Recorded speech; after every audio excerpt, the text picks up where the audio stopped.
नमस्ते। The UPSC podcast channel में आपका स्वागत है। नितिन सिंघानिया की Indian art and culture series में आज हम चैप्टर 15 यानी भारतीय सिनेमा पर चर्चा करेंगे। नमस्ते। जब भी इंडियन सिनेमा का नाम आता है ना, तो दिमाग में तुरंत शाहरुख खान का वो आर्म्स आउटस्ट्रेच पोज या अमिताभ बच्चन की दमदार आवाज या फिर नाटू नाटू जैसा कोई जबरदस्त डांस नंबर ही आता है। लेकिन ये दुनिया सिर्फ इतनी ही नहीं है। बिल्कुल नहीं। ये असल में एशिया की सबसे बड़ी फिल्म इंडस्ट्रीज में से एक है और दुनिया में सबसे ज्यादा फिल्में बनाने का रिकॉर्ड भी हमारे ही पास है। बिल्कुल।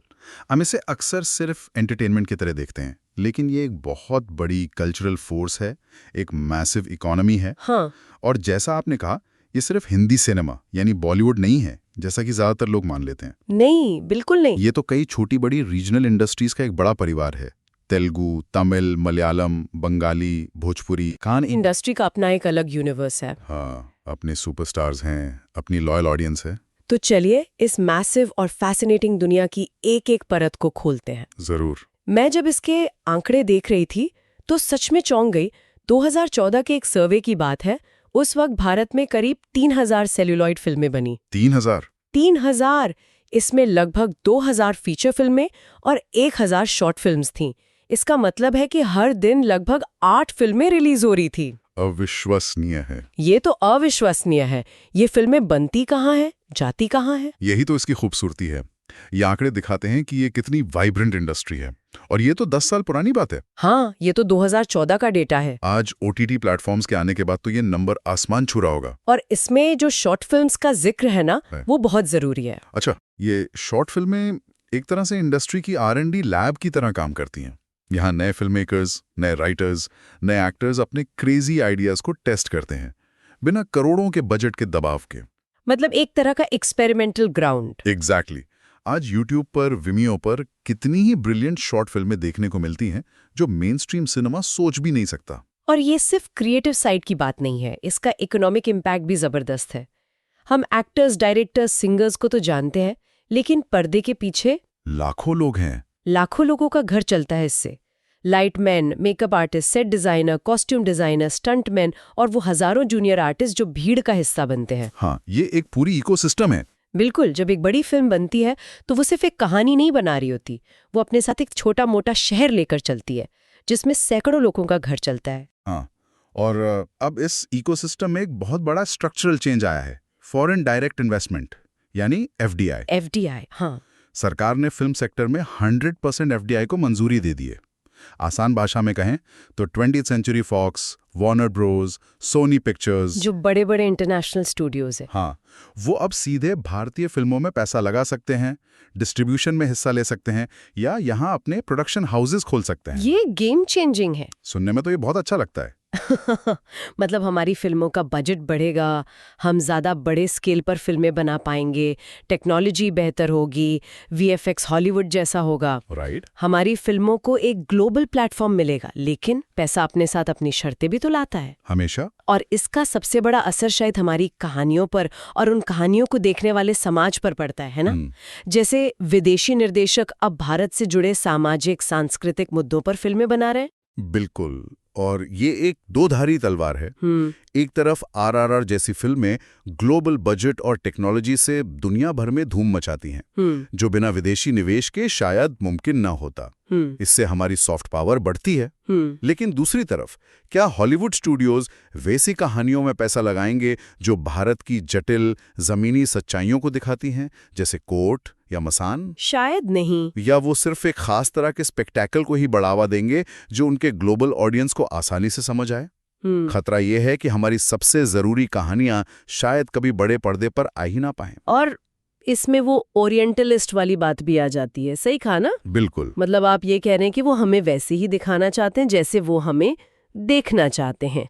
सपेरों और महाराजाओं का देश, बस आप झुग्गियों और कॉल सेंटरों के साथ। एग्जैक्टली। ये एक फिल्टर है जो हमारी हकीकत को सरल, एग्जॉटिक और बिकाऊ बना देता है। स्लमडॉग मिलियनेयर एक शानदार फिल्म थी, ऑस्कर जीती, लेकिन उसने दुनिया के लिए भारत की गरीब लेकिन खुश वाली एक खास छवि को और मजबूत कर दिया। वो ऑथेंटिसिटी का सवाल हमेशा बना रहता है कि क्या कहानी कहने वाला उस समाज को सच में समझता है या सिर्फ एक टूरिस्ट की नज़र से देख रहा है। तो ये तो हुई इकोनॉमी की बात, लेकिन जो इसका सामाजिक प्रभाव है वो शायद पैसे से कहीं ज्यादा गहरा और परमानेंट है। कहा जाता है कि आज़ादी के बाद बनी फिल्मों ने हमारी राष्ट्रीय और व्यक्तिगत पहचान को शेप किया है। हाँ, ये बहुत बड़ा स्टेटमेंट है। इसका असल में क्या मतलब हुआ? इसका मतलब है कि फिल्मों ने हमें बताया कि एक भारतीय होने का मतलब क्या है। देखिए, 1947 में जब देश बना तो वो सिर्फ एक ज्योग्राफिकल एंटिटी नहीं थी, उसे एक आइडिया बनाना था। हाँ, एक आइडिया ऑफ इंडिया को गढ़ने की जरूरत थी। उस दौर की फिल्में जैसे महबूब खान की मदर इंडिया या बिमल रॉय की 2 बीघा जमीन इसी काम में लगी थी। वो राष्ट्र निर्माण, गरीबी से लड़ाई, ग्रामीण भारत के संघर्ष, सामाजिक एकता जैसे विषयों पर थीं। बिल्कुल, वो एक आइडियल इंडियन का चित्र पेश करती थी जो ईमानदार है, मेहनती है और देश के लिए सब कुछ करने को तैयार है। और फिर जैसे जैसे देश बदला, हमारा हीरो भी बदलता गया। बिल्कुल, 70 के दशक में जब इमरजेंसी और करप्शन से लोगों का सिस्टम से मोह भंग हुआ तो फिल्मों में अमिताभ बच्चन का एंग्री यंग मैन आया, जो कानून को अपने हाथ में लेता था। हाँ, फिर जब 90 के दशक में इकॉनमी खुली तो शाहरुख खान का एनआरआई हीरो आया जो विदेशों में रहकर भी भारतीय मूल्यों को नहीं भूलता था और परदेश में भी करवा चौथ मनाता था। फिल्में हमेशा हमारे समाज का, हमारी पॉलिटिक्स का आईना रही हैं। और आम इंसान पे इसका असर इतना गहरा होता है कि लोग हीरो हीरोइन के किरदारों से सीधा जुड़ जाते हैं, उनके साथ हंसते हैं, रोते हैं। ये तो हम आज भी देखते हैं। हाँ, बिल्कुल। किसी फिल्म का डायलॉग जैसे मेरे पास माँ है या हाउस द जोश नेशनल कॉन्वर्सेशन का हिस्सा बन जाता है। बिल्कुल। किसी एक्टर का हेयर स्टाइल जैसे तेरे नाम में सलमान खान का, या कपड़े पहनने का तरीका जैसे कुछ कुछ होता है में काजोल का हेयर बैंड, ये सब नेशनल ट्रेंड बन जाता है। ये सिर्फ फैशन नहीं है, ये एक तरह का कल्चरल असिमिलेशन है। ये एक गहरा साइकोलॉजिकल इम्पैक्ट है। अच्छा, ये कल्चरल असिमिलेशन इतना गहरा है कि मुझे याद है बचपन में हम सब दोस्तों से कितने आदमी थे पूछकर ही बात शुरू करते थे। हाँ, ये तो होता था। वो सिर्फ एक फिल्म नहीं थी, वो हमारी बातचीत का, हमारी पहचान का हिस्सा बन गई थी। सिनेमा सिर्फ 3 घंटे का मनोरंजन नहीं है। फिल्म का हीरो जब सिस्टम से लड़ता है तो एक आम आदमी को जो शायद असल जिंदगी में ऐसा नहीं कर पाता, उसे एक तरह का कथारसिस या इमोशनल रिलीज मिलता है। उसे लगता है कोई उसकी लड़ाई लड़ रहा है। हाँ, ये हमारी एस्पिरेशंस को, हमारे डर को, हमारी खुशियों को पर्दे पर दिखाता है। ये एक तरह का कलेक्टिव कॉन्शियसनेस बनाता है। मैं आपकी बात समझती हूँ, लेकिन क्या इसका एक नकारात्मक पहलू भी नहीं है? जब हम हीरो को पर्दे पर सब कुछ ठीक करते हुए देखते हैं तो क्या हम असल जिंदगी में लड़ने की अपनी जिम्मेदारी से पीछे हट जाते हैं? ये कथारसिस कहीं हमें निष्क्रिय तो नहीं बना रहा कि चलो सिंघम ने तो गुंडों को पीट ही दिया, अब हमें क्या करना है? ये बहुत वैलिड पॉइंट है और इस पर बहुत बहस होती है। ये एस्केपिज्म का एक साइड इफेक्ट हो सकता है, लेकिन दूसरी तरफ सिनेमा उम्मीद भी देता है कि बदलाव संभव है। हाँ, जो शायद ज्यादा जरूरी है। यहीं पर 2 तरह के सिनेमा की भूमिका सामने आती है, एक जो मनोरंजन करता है और दूसरा जिसे ऑल्टरनेट या पैरेलल सिनेमा कहते हैं, जो रोजमर्रा की सच्चाइयों को दिखाता है। बिल्कुल। लेकिन क्या ये विभाजन आज भी उतना ही साफ है? मुझे तो लगता है गली बॉय या अंधाधुन जैसी फिल्में कमर्शियल भी थी, उन्होंने पैसा भी कमाया और उनमें पैरेलल सिनेमा वाली सच्चाई और गहराई भी थी। हाँ, क्या ये बंटवारा पुराना नहीं हो गया? आपका सवाल बिल्कुल सही है और आज ये रेखाएं धुंधली हो रही हैं, लेकिन फंडामेंटल अप्रोच का फर्क अब भी है। इसे ऐसे समझिए, अगर दबंग एक त्योहार की तरह है जिसे आप दोस्तों के साथ सीटी बजाते हुए देखते हैं, तो मसान एक गहरी शांत नदी की तरह है जो आपके साथ घर जाती है और आपको कई दिनों तक सोचने पर मजबूर करती है। वाह, क्या बात कही है। दोनों का अपना मजा है, अपना मकसद है। कमर्शियल सिनेमा आपको एस्केपिज्म देता है। 3 घंटे के लिए आप अपनी परेशानियां भूलकर एक अलग दुनिया में खो जाते हैं। सही बात है। वही पैरेलल सिनेमा, सत्यजीत रे या श्याम बेनेगल का सिनेमा आपको आपकी ही दुनिया का वो सच दिखाता है जिसे आप देखना नहीं चाहते। जातिवाद, गरीबी, लैंगिक असमानता, वो आपको एंटरटेन करने के लिए नहीं बल्कि बेचैन करने के लिए बना है। तो एक सपनों की दुनिया बेचता है और दूसरा आईना, एक आपको वो दिखाता है जो आप देखना चाहते हैं, दूसरा वो जो आपको देखना चाहिए। काफी हद तक, और दोनों की अपनी अपनी अहमियत है। हाँ, ये भी है। कमर्शियल सिनेमा एक साझा कल्चरल एक्सपीरियंस बनाता है। हाँ। दिवाली पर पूरा परिवार साथ में एक ब्लॉकबस्टर फिल्म देखने जाता है। ये अपने आप में एक रिचुअल है, एक बॉन्डिंग एक्सपीरियंस है। सही बात है। वहीं पैरेलल सिनेमा समाज की चेतना को झकझोरता है। एक फिल्म जैसे अंकुर या मंथन शायद करोड़ों न कमाए, लेकिन वो समाज में जो बहस छिड़ती है उसका असर सालों तक रहता है। और अब तो ये बहस सिर्फ बड़े शहरों तक सीमित नहीं है। पहले छोटे शहरों में सिंगल स्क्रीन थिएटर्स होते थे जो अब मल्टीप्लेक्स में बदल रहे हैं। लेकिन असली रेवोल्यूशन तो मोबाइल फोन ने किया है। हाँ बिल्कुल। आज तो स्मार्टफोन्स और सस्ते इंटरनेट के जमाने में हर किसी की जेब में सिनेमा घर है।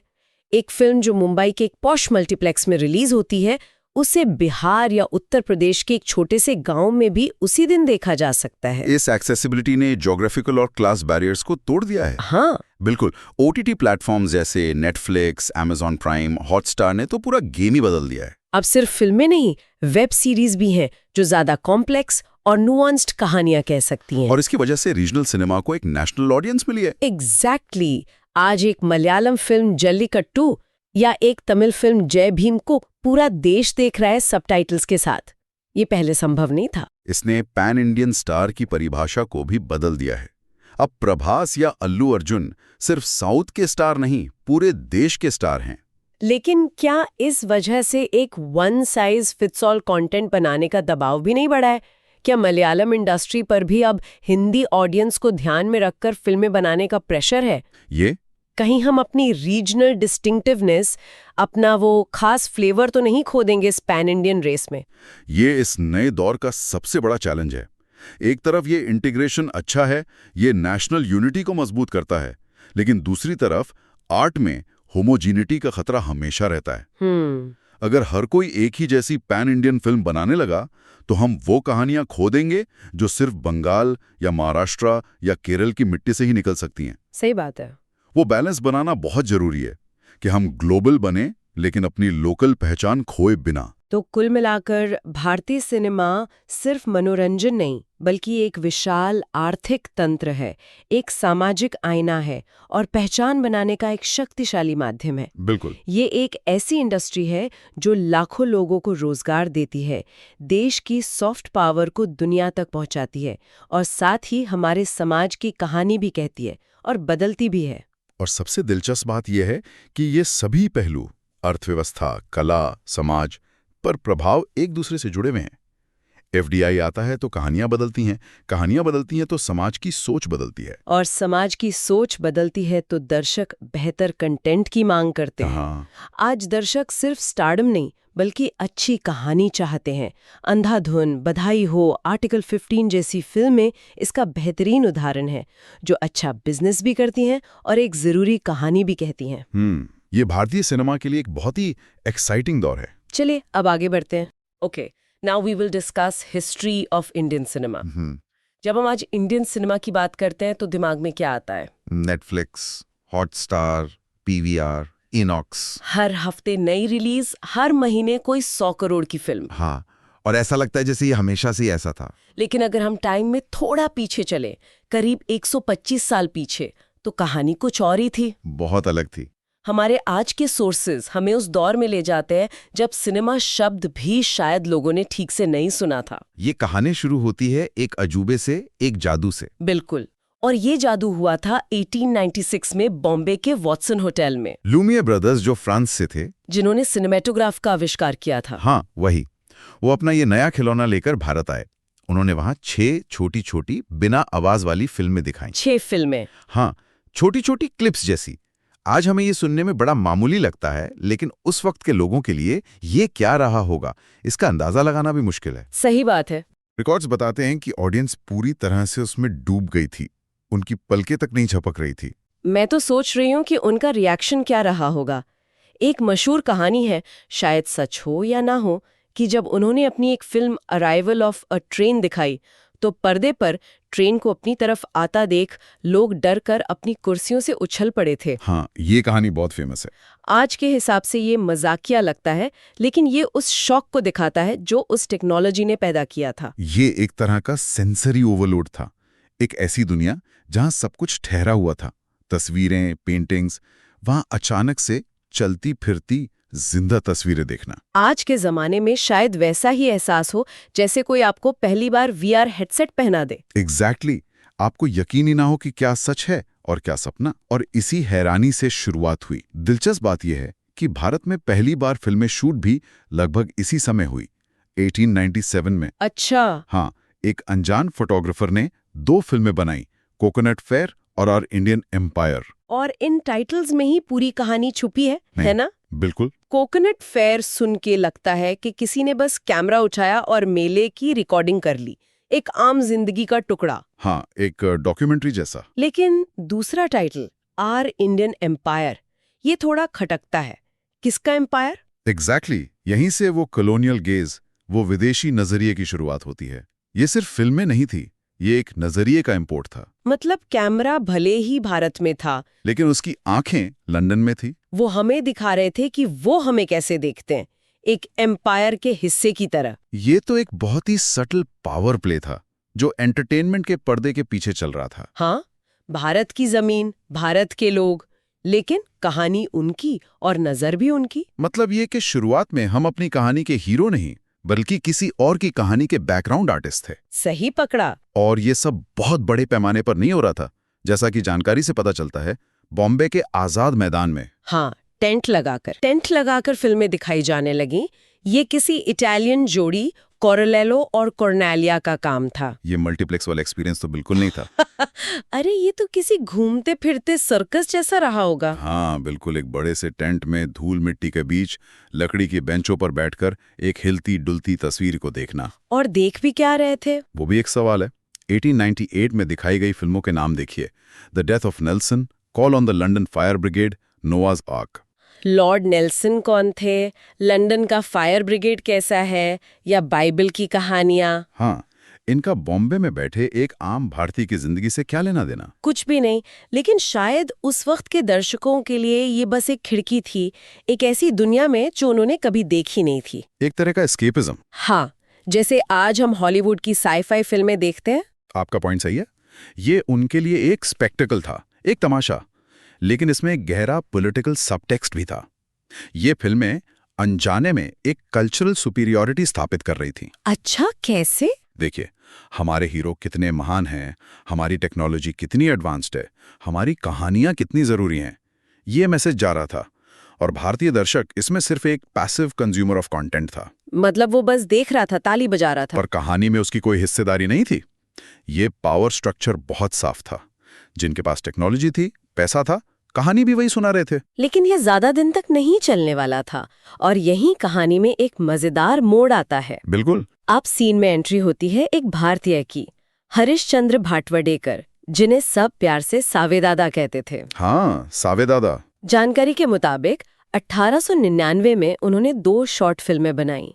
ये एक छोटी सी घटना लग सकती है, लेकिन ये एक क्रांति की शुरुआत थी। ये बहुत बड़ी बात थी। What's fascinating here is the shift in perspective. नजरिए का बदलाव। हाँ, जो कैमरा अब तक हम पर एक विदेशी नजर से देख रहा था, अब हमने उसे पलटकर अपनी दुनिया दिखाना शुरू कर दी। सावे दादा के आने से कैमरा भारतीयों के हाथ में आया। अब हम सिर्फ सब्जेक्ट नहीं थे, हम क्रिएटर बन रहे थे। और ये सिर्फ सावे दादा अकेले नहीं थे।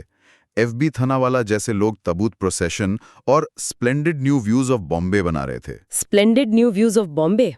अब ये आर इंडियन एम्पायर नहीं है। नहीं, ये बॉम्बे के शानदार नज़ारे हैं, जिन्हें एक भारतीय देख और दिखा रहा है।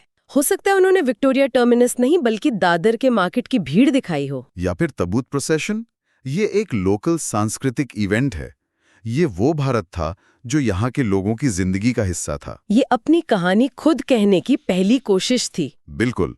और हीरालाल सेन का भी जिक्र है, जिन्होंने 1903 में इंडियन लाइफ इन सीन्स बनाई। टाइटल ये देखिए कितना सीधा और सच्चा है, भारतीय जीवन और दृश्य। ये एक तरह से विजुअल आज़ादी की पहली लड़ाई थी। इससे पहले कि हम राजनीतिक आज़ादी की बात करते, यहाँ कलाकार अपनी सांस्कृतिक पहचान को कैमरे में कैद कर रहे थे।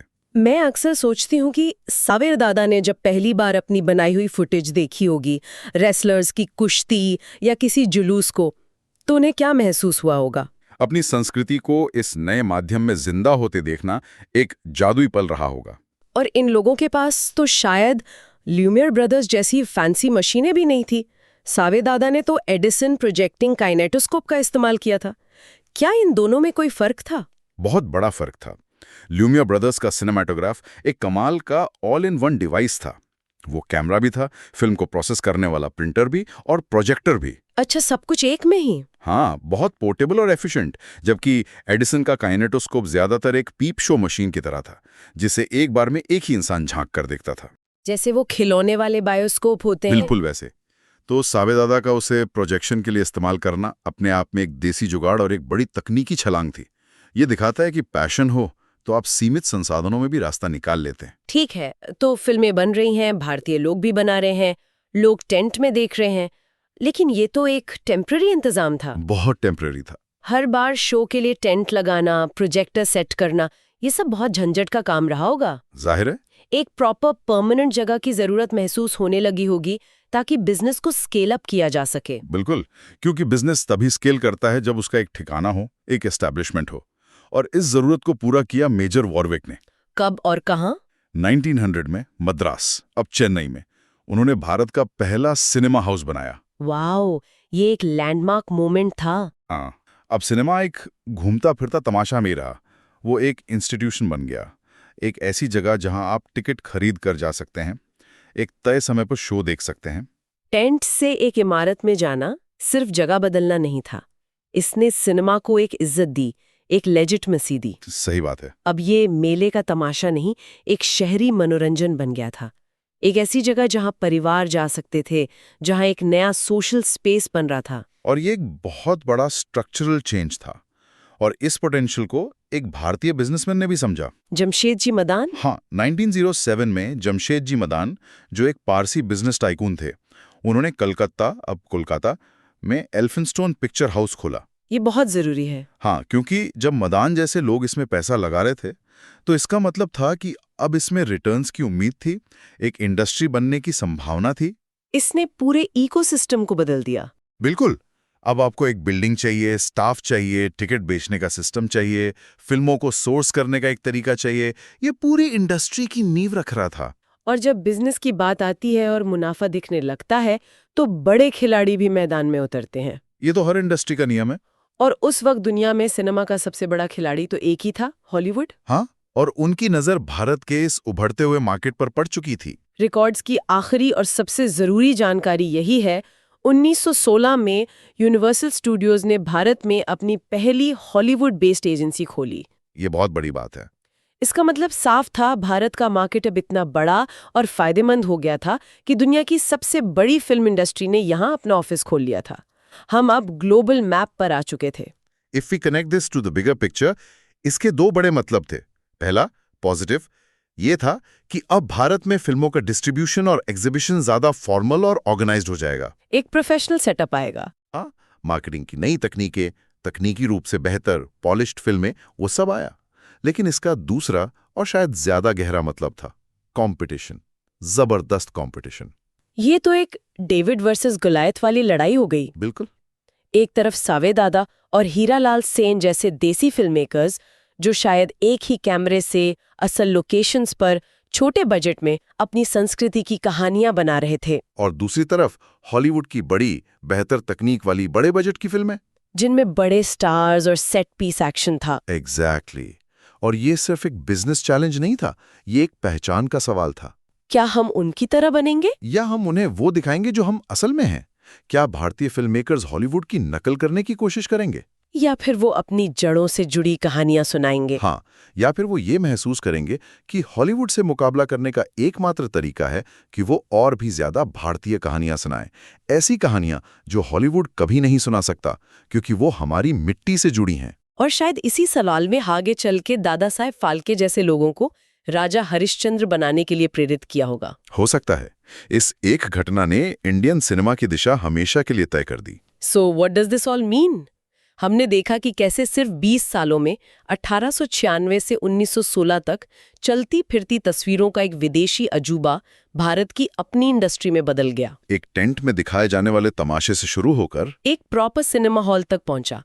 ये एक पैसिव ऑडियंस से एक्टिव क्रिएटर बनने की कहानी है। कैमरे पर से विदेशी नजर हटाकर अपनी नजर से अपनी दुनिया देखने की कहानी है। बिल्कुल। लेकिन याद रखने वाली बात यह है कि ये सब कुछ खामोशी में हो रहा था।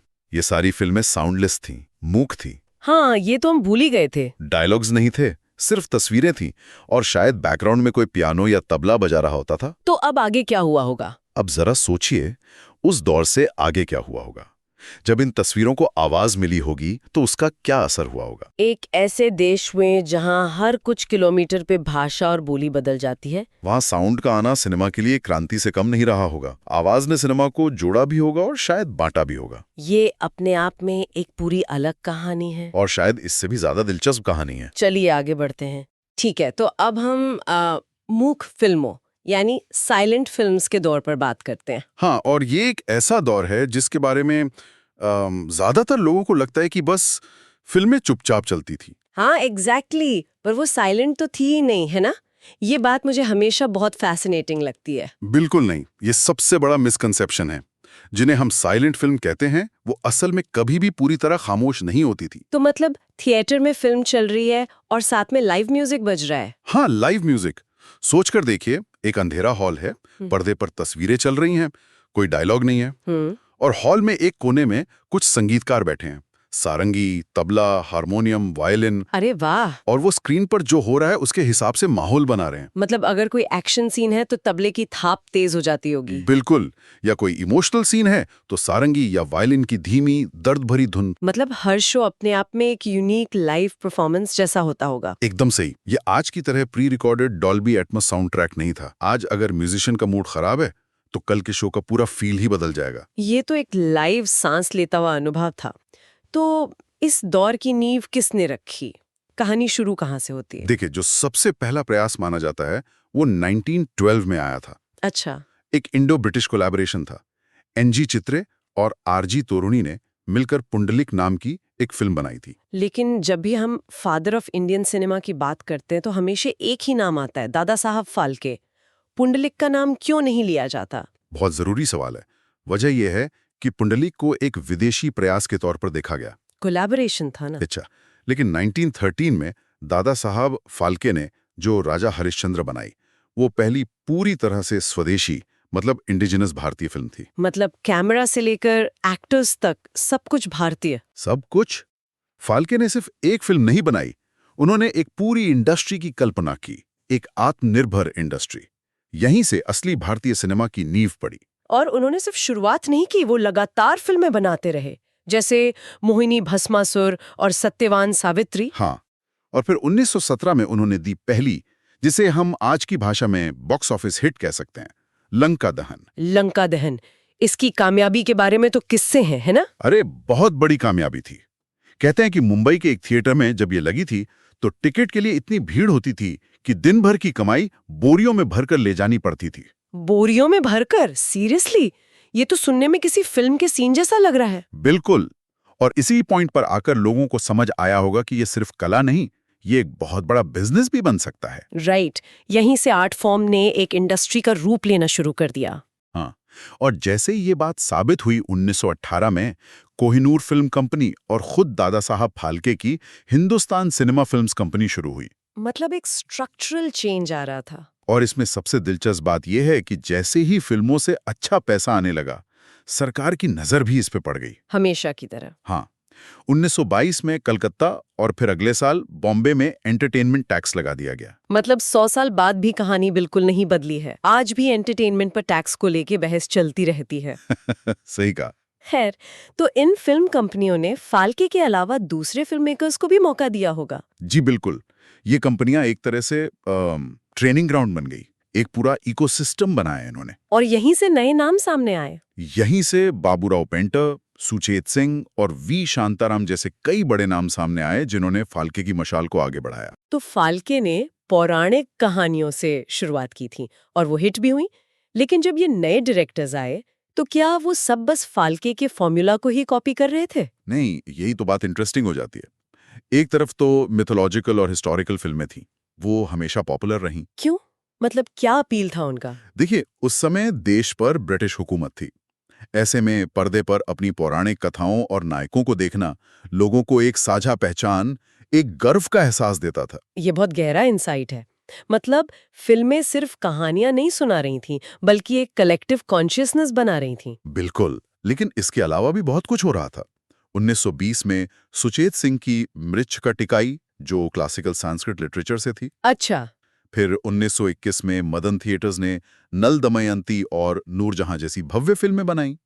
वहीं डॉक्टर पागल जैसा नाम दिखाता है कि शायद कुछ सोशल सटायर भी ट्राई कर रहे थे। मतलब एक तरफ परंपरा थी, दूसरी तरफ प्रयोग। एकदम। और हमारे सोर्स में वी शांताराम की फिल्म अमर ज्योति का भी जिक्र है। हाँ, उसे सोशल इशू वाली फिल्म बताया गया है। और ये बहुत हिम्मत का काम था। अमर ज्योति महिला मुक्ति यानी वुमेन्स एमेंसिपेशन पर आधारित थी। उस जमाने में 1930s में। हाँ, उस जमाने में ऐसा विषय चुनना ये बहुत बड़ी और प्रगतिशील सोच थी। तो सिनेमा सिर्फ अतीत का गुणगान नहीं कर रहा था, वो समाज पर सवाल भी उठा रहा था। ये सब तो कैमरे के सामने की बात हुई, पर उस जमाने में जहां पर्दे पर महिलाओं का काम करना ही एक रेवोल्यूशनरी कदम था, क्या कैमरे के पीछे भी कोई महिला थी? और यही इस दौर की सबसे हैरान करने वाली बातों में से एक है। बताइए। फातिमा बेगम भारत की पहली महिला थी जिन्होंने 1926 में न सिर्फ अपनी फिल्म प्रोड्यूस की बल्कि डायरेक्ट भी की। अरे वाह! फिल्म का नाम क्या था? बुलबुले परिस्तान। उन्होंने अपनी खुद की प्रोडक्शन कंपनी फातिमा फिल्म्स भी शुरू की थी। अनबिलीवेबल। मतलब लगभग 100 साल पहले एक महिला अपनी फिल्म कंपनी चला रही थी। ये तो आज भी एक बड़ी बात मानी जाती है ना?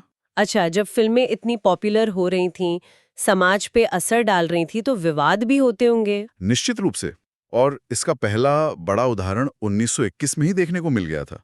फिल्म भक्त विदुर को मद्रास में बैन कर दिया गया था। बैन कर दिया गया था? पर क्यों? कहा जाता है कि फिल्म का जो मुख्य किरदार था विदुर, वो महात्मा गांधी से प्रेरित लगता था। अच्छा। उसकी टोपी, उसका आचरण, और उस समय देश में आजादी का आंदोलन जोर पकड़ रहा था। ब्रिटिश सरकार को लगा कि ये फिल्म लोगों में राष्ट्रवादी भावनाएं भड़का सकती है। तो जो आज हम पद्मावत से लेके तांडव तक देखते हैं, उस सेंसरशिप और विवाद की जड़ें 100 साल पुरानी है। बिल्कुल। ये दिखाता है कि सिनेमा कितना शक्तिशाली माध्यम बन चुका था कि सरकारें उससे डरने लगी थीं। एक और बात जिसने मुझे चौंकाया, वो है इंटरनेशनल कोलैबोरेशंस। मुझे लगा था कि उस वक्त भारतीय सिनेमा काफी अलग-थलग काम कर रहा होगा। ये एक आम धारणा है, लेकिन ऐसा था नहीं। मदन थिएटर्स की फिल्म नल दमयंती जो 1921 में आई थी, वो इटली के साथ मिलकर बनाई गई थी। एक मिनट, 1921 में इटली के साथ? आज भी जब कोई बड़ी हॉलीवुड फिल्म भारत में शूट होती है तो हेडलाइन बन जाती है। सोचिए, 1921 में इटली से एक्टर्स और टेक्नीशियंस भारत आकर फिल्म बना रहे थे, बिना इंटरनेट, बिना आसान कम्युनिकेशन के। ये तो वाकई कमाल की बात है। और सिर्फ इटली ही नहीं, हिमांशु राय जिन्होंने बाद में बॉम्बे टॉकीज बनाया, उन्होंने अपनी films a throw of dice और प्रेम संन्यास इंडो जर्मन स्पॉन्सरशिप से बनाई। मतलब ग्लोबलाइजेशन के बीज बहुत पहले ही बो दिए गए थे। हाँ, हमारे फिल्म मेकर्स दुनिया से कदम मिलाकर चल रहे थे। वो ग्लोबल स्टेज पर अपनी पहचान बनाना चाहते थे। तो ये था मूक फिल्मों का दौर, एक ऐसा समय जब बिना डायलॉग के सिर्फ एक्सप्रेशन और म्यूजिक के दम पर कहानियां लोगों के दिलों तक पहुंच रही थीं। इसने वाकई एक मजबूत नींव रखी। और ये सोचने पर मजबूर करता है कि जब आवाज आई तो सिनेमा ने क्या कुछ पाया और शायद क्या कुछ खो दिया। क्या मतलब? उस खामोशी की, उस विजुअल स्टोरी टेलिंग की अपनी एक अलग ताकत थी। एक्टर्स को सिर्फ अपनी आंखों और चेहरे से पूरी कहानी कहनी पड़ती थी। वो कला शायद कहीं पीछे छूट गई। ये बात तो है। आज हम डायलॉग पर इतना निर्भर हो गए हैं कि शायद हम उस खामोशी की शक्ति को भूल गए हैं। बिल्कुल बिल्कुल। चलिए अब आगे बढ़ते हैं। ठीक है, अब हम बात करेंगे टॉकीज के युग की। मतलब वो दौर जब फिल्मों ने बोलना शुरू किया, जो साइलेंट एरा का एक भारी सन्नाटा था, वो अचानक से टूट गया और पर्दे पर किरदार असली में बात करने लगे, गाने लगे। बिल्कुल। ये इंडियन सिनेमा के लिए एक बिल्कुल नया चैप्टर था। और हर नए चैप्टर की एक धमाकेदार शुरुआत होती है।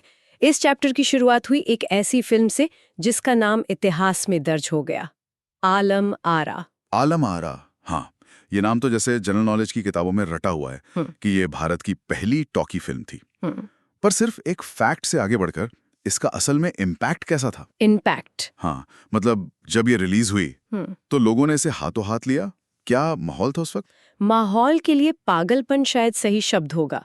हमारे सोर्सेज में जिक्र है कि इसे इंपीरियल फिल्म कंपनी ने बनाया था और डायरेक्टर थे अर्धशेर ईरानी। और ये उस वक्त का एक बहुत बड़ा गैम्बल था। किसी को नहीं पता था कि चलेगा या नहीं। लेकिन जब ये फिल्म 1931 में बॉम्बे के मजेस्टिक सिनेमा में रिलीज हुई तो टिकट के लिए दंगे जैसे हालात हो गए सच थे। में? हाँ, पुलिस बुलानी पड़ी थी भीड़ को कंट्रोल करने के लिए। लोग बस ये देखने के लिए बेताब थे कि पर्दे पर लोग बात कैसे कर सकते हैं। ये सोचना कमाल है। आज हम 3D, IMAX, 4K साउंड की बात करते हैं, लेकिन उस वक्त तो बस पर्दे से आवाज आ जाना ही अपने आप में एक चमत्कार था। बिल्कुल। ये तो ऐसा है जैसे आज अचानक से हम फिल्मों में किरदारों की सोच को असल में सुन पाएं। A true game changer. बिल्कुल। और सिर्फ बातें ही नहीं, गाने भी। यहीं से हमारे सिनेमा और गानों का जो अटूट रिश्ता है उसकी नींव पड़ी। आलम आरा में 7 गाने थे। 7 गाने? हाँ, और भारत के पहले प्लेबैक सिंगर बने WM खान। उनका गाया गाना दे दे खुदा के नाम पर भारतीय सिनेमा का पहला रिकॉर्ड किया गया गाना था। अच्छा। सोचिए उस वक्त के दर्शकों के लिए ये कितना बड़ा अजूबा रहा होगा। जो किरदार अब तक सिर्फ इशारों में बात करते थे वो अचानक से अपनी फीलिंग्स गाकर बता रहे हैं। इस एक इनोवेशन ने तो पूरी इंडस्ट्री का पावर स्ट्रक्चर ही बदल दिया होगा। मतलब रातों रात साइलेंट फिल्मों का क्या हुआ, उनके स्टार्स का क्या हुआ? वो पूरी तरह से वाइप आउट हो गए। रिसर्च बताती है कि टॉकीज ने एक ऐसी क्रांति ला दी जिसने साइलेंट फिल्मों को जड़ से ही खत्म कर दिया। खत्म कर दिया? हाँ। जो स्टार्स सिर्फ अपनी एक्टिंग और एक्सप्रेशन के दम पर राज कर रहे थे वो अचानक बेरोजगार हो गए, क्योंकि या तो उनकी आवाज पर्दे के लिए अच्छी नहीं थी या उन्हें डायलॉग बोलना वो भी माइक के सामने नहीं आता था। ओहो। कई बड़े बड़े स्टार्स का करियर एक झटके में खत्म हो गया। ये एक ब्रूटल ट्रांजिशन था। तो आवाज आ गई, फिल्में बोलने लगी, लेकिन क्या ये सब इतना आसान था? मतलब आज तो कोई भी फोन निकालकर HD वीडियो बना लेता है। उस वक्त की टेक्नोलॉजी तो बहुत बेसिक होगी। क्या चुनौतियां थीं? आसान तो बिल्कुल नहीं था। ये आज जैसा नहीं है कि आपने डबिंग कर ली, बैकग्राउंड स्कोर बाद में डाल दिया। जो सोर्सेज हमें मिले हैं वो बताते हैं कि 1930s की सबसे बड़ी और पहली दिक्कत थी प्री रिकॉर्डिंग की सुविधा का न होना। एक मिनट, प्री रिकॉर्डिंग नहीं मतलब जो भी डायलॉग और गाने थे हाँ। वो सब शूटिंग के वक्त ही लाइव रिकॉर्ड होते थे? हाँ, जैसे कोई स्टेज पे नाटक चल रहा हो। एग्जैक्टली, बिल्कुल एक लाइव परफॉर्मेंस की तरह। कैमरा चल रहा है, एक्टर डायलॉग बोल रहा है और कहीं पास में छुपा हुआ एक बड़ा सा माइक्रोफोन वो सब रिकॉर्ड कर रहा है। बाप रे। कोई रीटेक का खास मार्जिन नहीं, कोई डबिंग की सुविधा नहीं। अगर डायलॉग बोलते हुए आपकी जुबान लड़खड़ा गई तो पूरा सीन फिर से शूट करना पड़ेगा। अरे, ये तो किसी स्टूडेंट की वाइवा एग्जाम जैसा हो गया। जो मुंह से निकल गया वो परमानेंट रिकॉर्ड हो गया। हाँ, कह सकते हैं। इसका मतलब तो ये हुआ कि उस जमाने में आज की तरह के डायलॉग राइटर्स की जरूरत ही नहीं थी, जैसा कि एक सोर्स में लिखा है था। अच्छा। और गानों के साथ तो चुनौती और भी बड़ी थी। एक्टर्स को सेट पर ही कैमरा के सामने लाइव ऑर्केस्ट्रा के साथ गाना पड़ता था। लाइव गाना पड़ता था? हाँ, आज के एक्टर्स तो सोचकर ही घबरा जाए। ये तो कमाल की बात है। मतलब आज का जो पूरा प्लेबैक सिंगिंग का कॉन्सेप्ट है वो था ही नहीं। बिल्कुल। तो अगर किसी एक्टर की आवाज अच्छी नहीं है तब क्या करते थे? यहीं पर असली जुगाड़ काम आता था। जुगाड़? हाँ, अगर एक्टर की आवाज अच्छी नहीं है तो असली सिंगर को शॉट के दौरान एक्टर के पीछे कहीं छुपाया जाता था। छुपाया जाता था? कहाँ? कभी पेड़ के पीछे, कभी पर्दे के पीछे, या कभी कभी तो एक्टर की पीठ के पीछे कंबल ओढ़कर लेट जाते थे। और म्यूजिकल इंस्ट्रूमेंट्स भी कम से कम इस्तेमाल होते थे। कम क्यों? संगीत तो फिल्मों की जान होता है। क्योंकि उस वक्त के माइक्रोफोन बहुत सेंसिटिव नहीं होते थे। वो हर तरह की आवाज पकड़ लेते थे। ओह। अगर तबला या हारमोनियम जोर से बजा तो डायलॉग ही दब जाएगा। इसलिए बस 1-2 इंस्ट्रूमेंट्स के साथ काम चलाना पड़ता था ताकि एक्टर की आवाज साफ रिकॉर्ड हो सके। पूरा सेट पिन ड्रॉप साइलेंस में रखना पड़ता था। इसी वजह से ज्यादातर शूटिंग रात में की जाती थी, जब बाहर का शोर, गाड़ियों का हॉर्न सब कम हो। ये तो जुनून की हद है। मतलब फिल्म मेकिंग नहीं, एक तरह की तपस्या थी। सही बात है। इन मुश्किलों से निकलकर सीरियस फिल्म मेकिंग तक का सफर कैसे तय हुआ? धीरे धीरे टेक्नोलॉजी बेहतर हुई और फिल्म मेकर्स ने इन मुश्किलों पर काबू पा लिया। 30 के दशक के अंत तक ये शुरुआती जुगाड़ वाला दौर खत्म हो रहा था और इंडस्ट्री एक ऑर्गेनाइज्ड रूप ले रही थी। अच्छा। और यहीं से स्टूडियो सिस्टम का उदय हुआ। हाँ, जब चीजें थोड़ी सिस्टमैटिक होने लगती हैं तो इंडस्ट्री में बड़े प्लेयर्स भी आने लगते हैं। इसी दौर में कुछ बड़े प्रोडक्शन हाउस भी सामने आए हैं ना। बिल्कुल, ये इंडस्ट्री के स्ट्रक्चर के लिए एक बहुत जरूरी दौर था। बॉम्बे टॉकीज, न्यू थिएटर्स और प्रभात जैसे बड़े बैनर उभरे। ये सिर्फ फिल्में नहीं बना रहे थे, ये इंडस्ट्री को एक कॉर्पोरेट शक्ल दे रहे थे। और यही वो बैनर थे जो भारत में स्टूडियो सिस्टम लेकर आए। स्टूडियो सिस्टम, ये हॉलीवुड वाला कॉन्सेप्ट है, राइट? इसका मतलब क्या है? क्या इसे आज के किसी IT कंपनी से कंपेयर कर सकते हैं जहां सब कुछ इन हाउस होता है? बिल्कुल सही एनालॉजी है।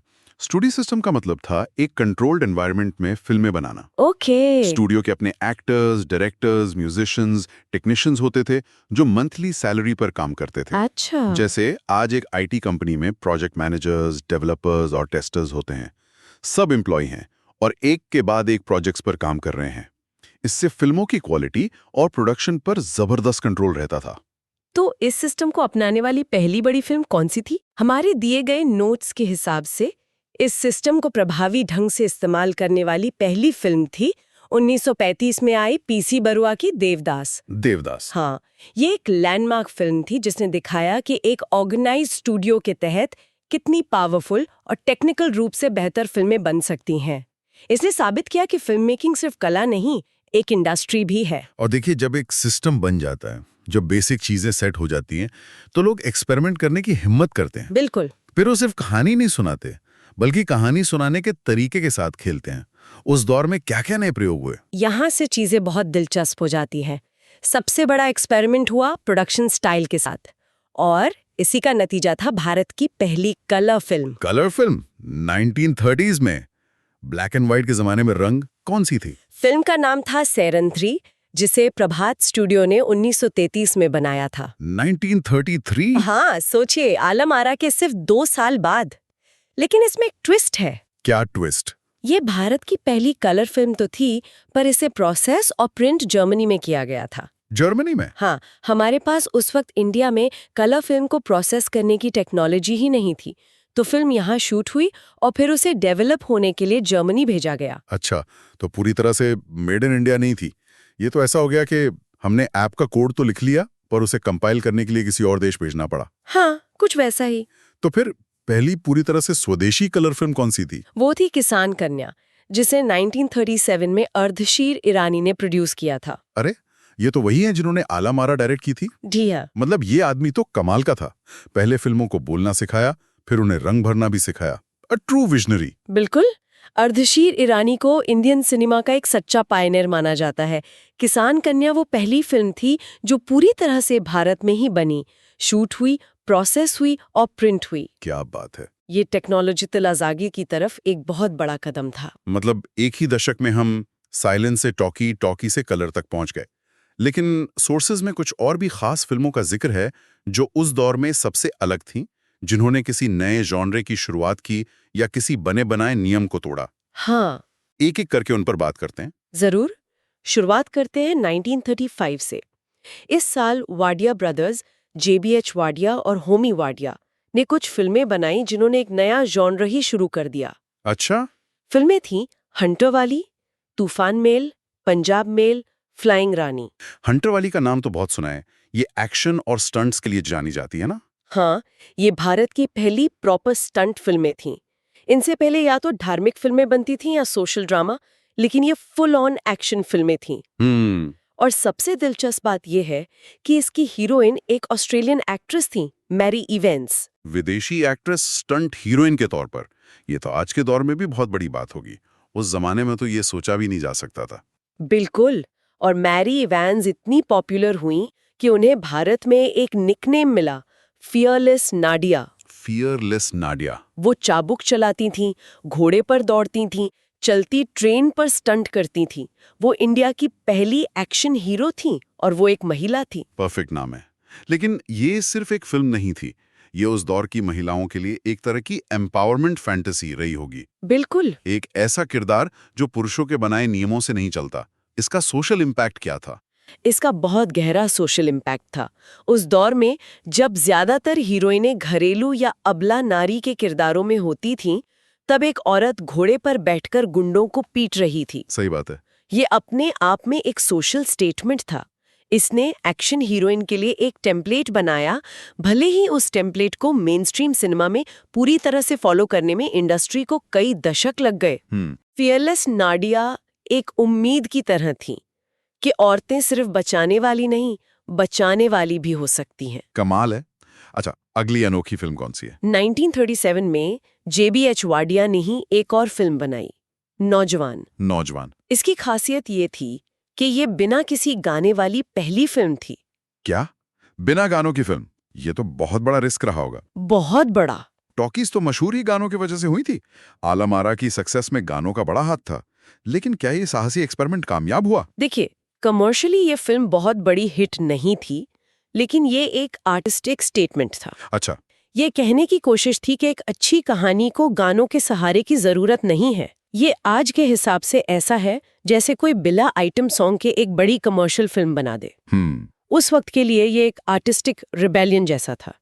इसने एक बहस छेड़ दी कि क्या गाने कहानी के लिए जरूरी हैं या सिर्फ एक कमर्शियल मजबूरी। पता नहीं फिल्म चली या नहीं, लेकिन हिम्मत की दाद देनी पड़ेगी। बिल्कुल। अच्छा, लिस्ट में आखिरी फिल्म कौन सी है? 1939 में आई प्रेम सागर। इसे के सुब्रमण्यम ने डायरेक्ट किया था। इसकी खासियत यह है कि ये पहली दक्षिण भारतीय फिल्म थी जिसका जिक्र हमारे सोर्सेज में मिलता है। अच्छा।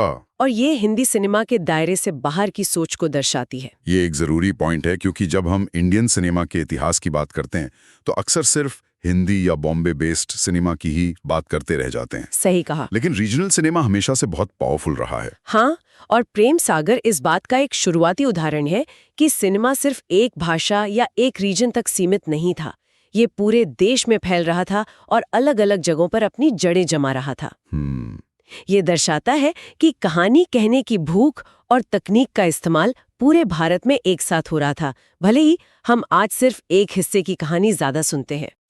अगर हम पूरे दशक को देखें 1931 से 1939, तो ये सिर्फ 9-10 साल का समय है, लेकिन बदलाव जबरदस्त हैं। बहुत जबरदस्त। फिल्मों में आवाज आई, गाने आए, उन्हें रिकॉर्ड करने का जुगाड़ हुआ, फिर बड़े बड़े स्टूडियो बने, ब्लैक एंड व्हाइट से कलर फिल्में आईं, स्टंट फिल्में बनी और यहां तक कि बिना गानों की फिल्में भी बनी। ये सिर्फ टेक्नोलॉजिकल बदलाव नहीं था, ये एक पूरा स्ट्रक्चरल एंड कल्चरल चेंज था।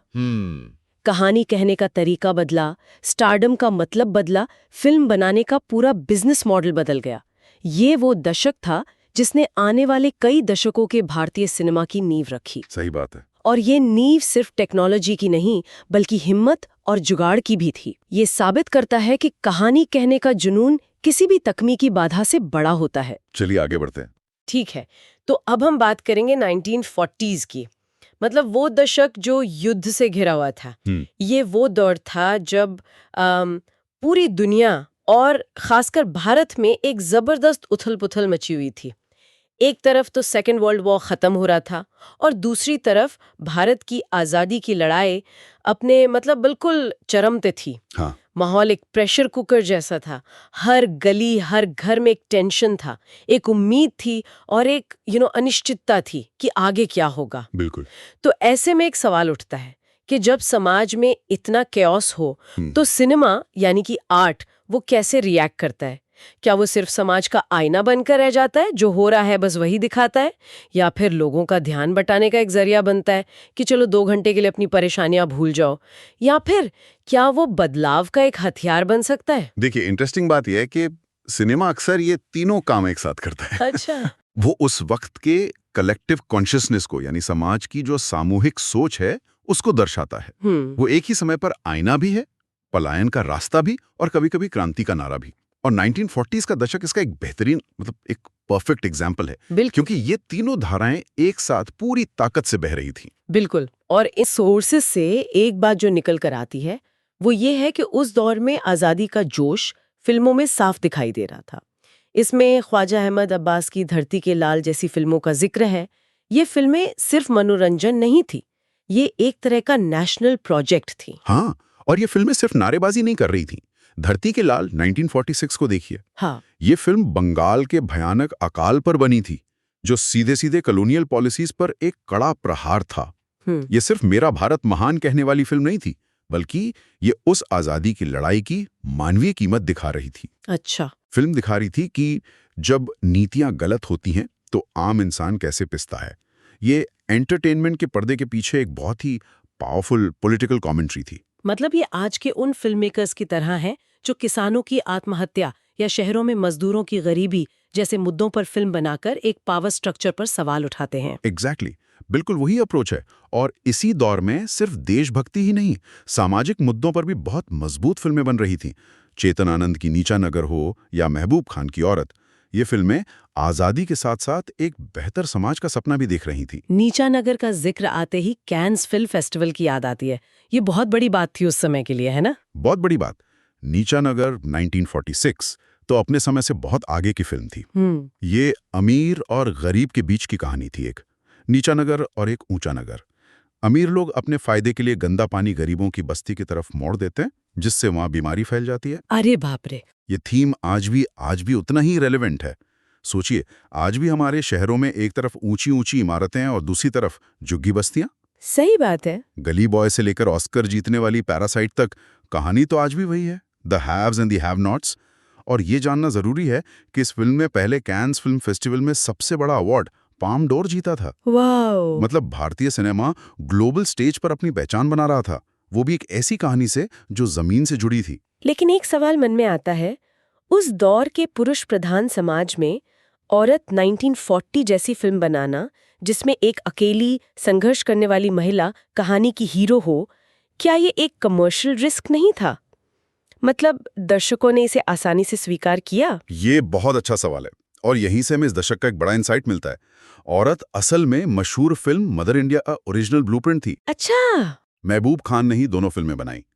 और हाँ, ये एक रिस्क था, लेकिन इसने उस स्ट्रॉन्ग फीमेल प्रोटैगनिस्ट का टेम्पलेट बनाया जो आज भी बॉलीवुड में कामयाब है।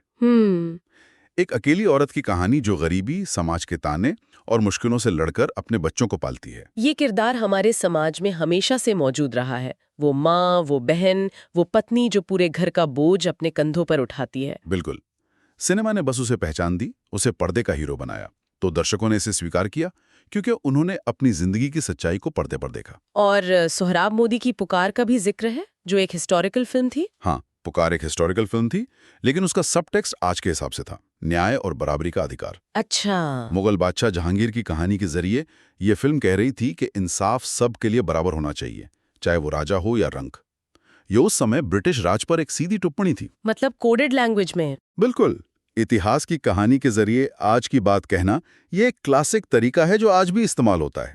तो एक तरफ तो ये इतनी गंभीर राजनीतिक और सामाजिक फिल्में बन रही थी, लेकिन मुझे ये बात हैरान करती है, देश बंटवारे के दर्द से गुजर रहा था, युद्ध की मार झेल रहा था, और उसी वक्त कोई इतना पैसा लगाकर एक भव्य फैंटेसी फिल्म बना रहा था। क्या ये एक तरह का टोन डेफ फैसला नहीं था, या फिर इसकी कोई गहरी वजह थी? इसकी एक बहुत गहरी मनोवैज्ञानिक वजह थी। देखिए, जब असल जिंदगी मुश्किलों से भरी हो तो इंसान कल्पना की दुनिया में सुकून ढूंढता है। हाँ, एस्केपिज्म। ये आज भी होता है। जब भी कोई आर्थिक मंदी आती है या समाज में कोई बड़ा तनाव होता है, तो सुपर हीरो फिल्में या बड़ी बड़ी फैंटेसी फिल्में बॉक्स ऑफिस पर हिट हो जाती हैं। सही बात है। लोग एक ऐसे हीरो को देखना चाहते हैं जो दुनिया को बचा ले, क्योंकि अपनी दुनिया उन्हें बिखरती हुई दिख रही होती है। 1940 के दशक के लोग भी यही कर रहे थे। वो 2 घंटे के लिए अपनी हकीकत से भागना चाहते थे। हमारे सोर्सेज में सिकंदर, चंद्रलेखा और लैला मजनू जैसी फिल्मों का नाम है। ये एक बिल्कुल अलग दुनिया थी। बिल्कुल। और यहीं से हमें इस दशक का दूसरा बड़ा इंसाइट मिलता है।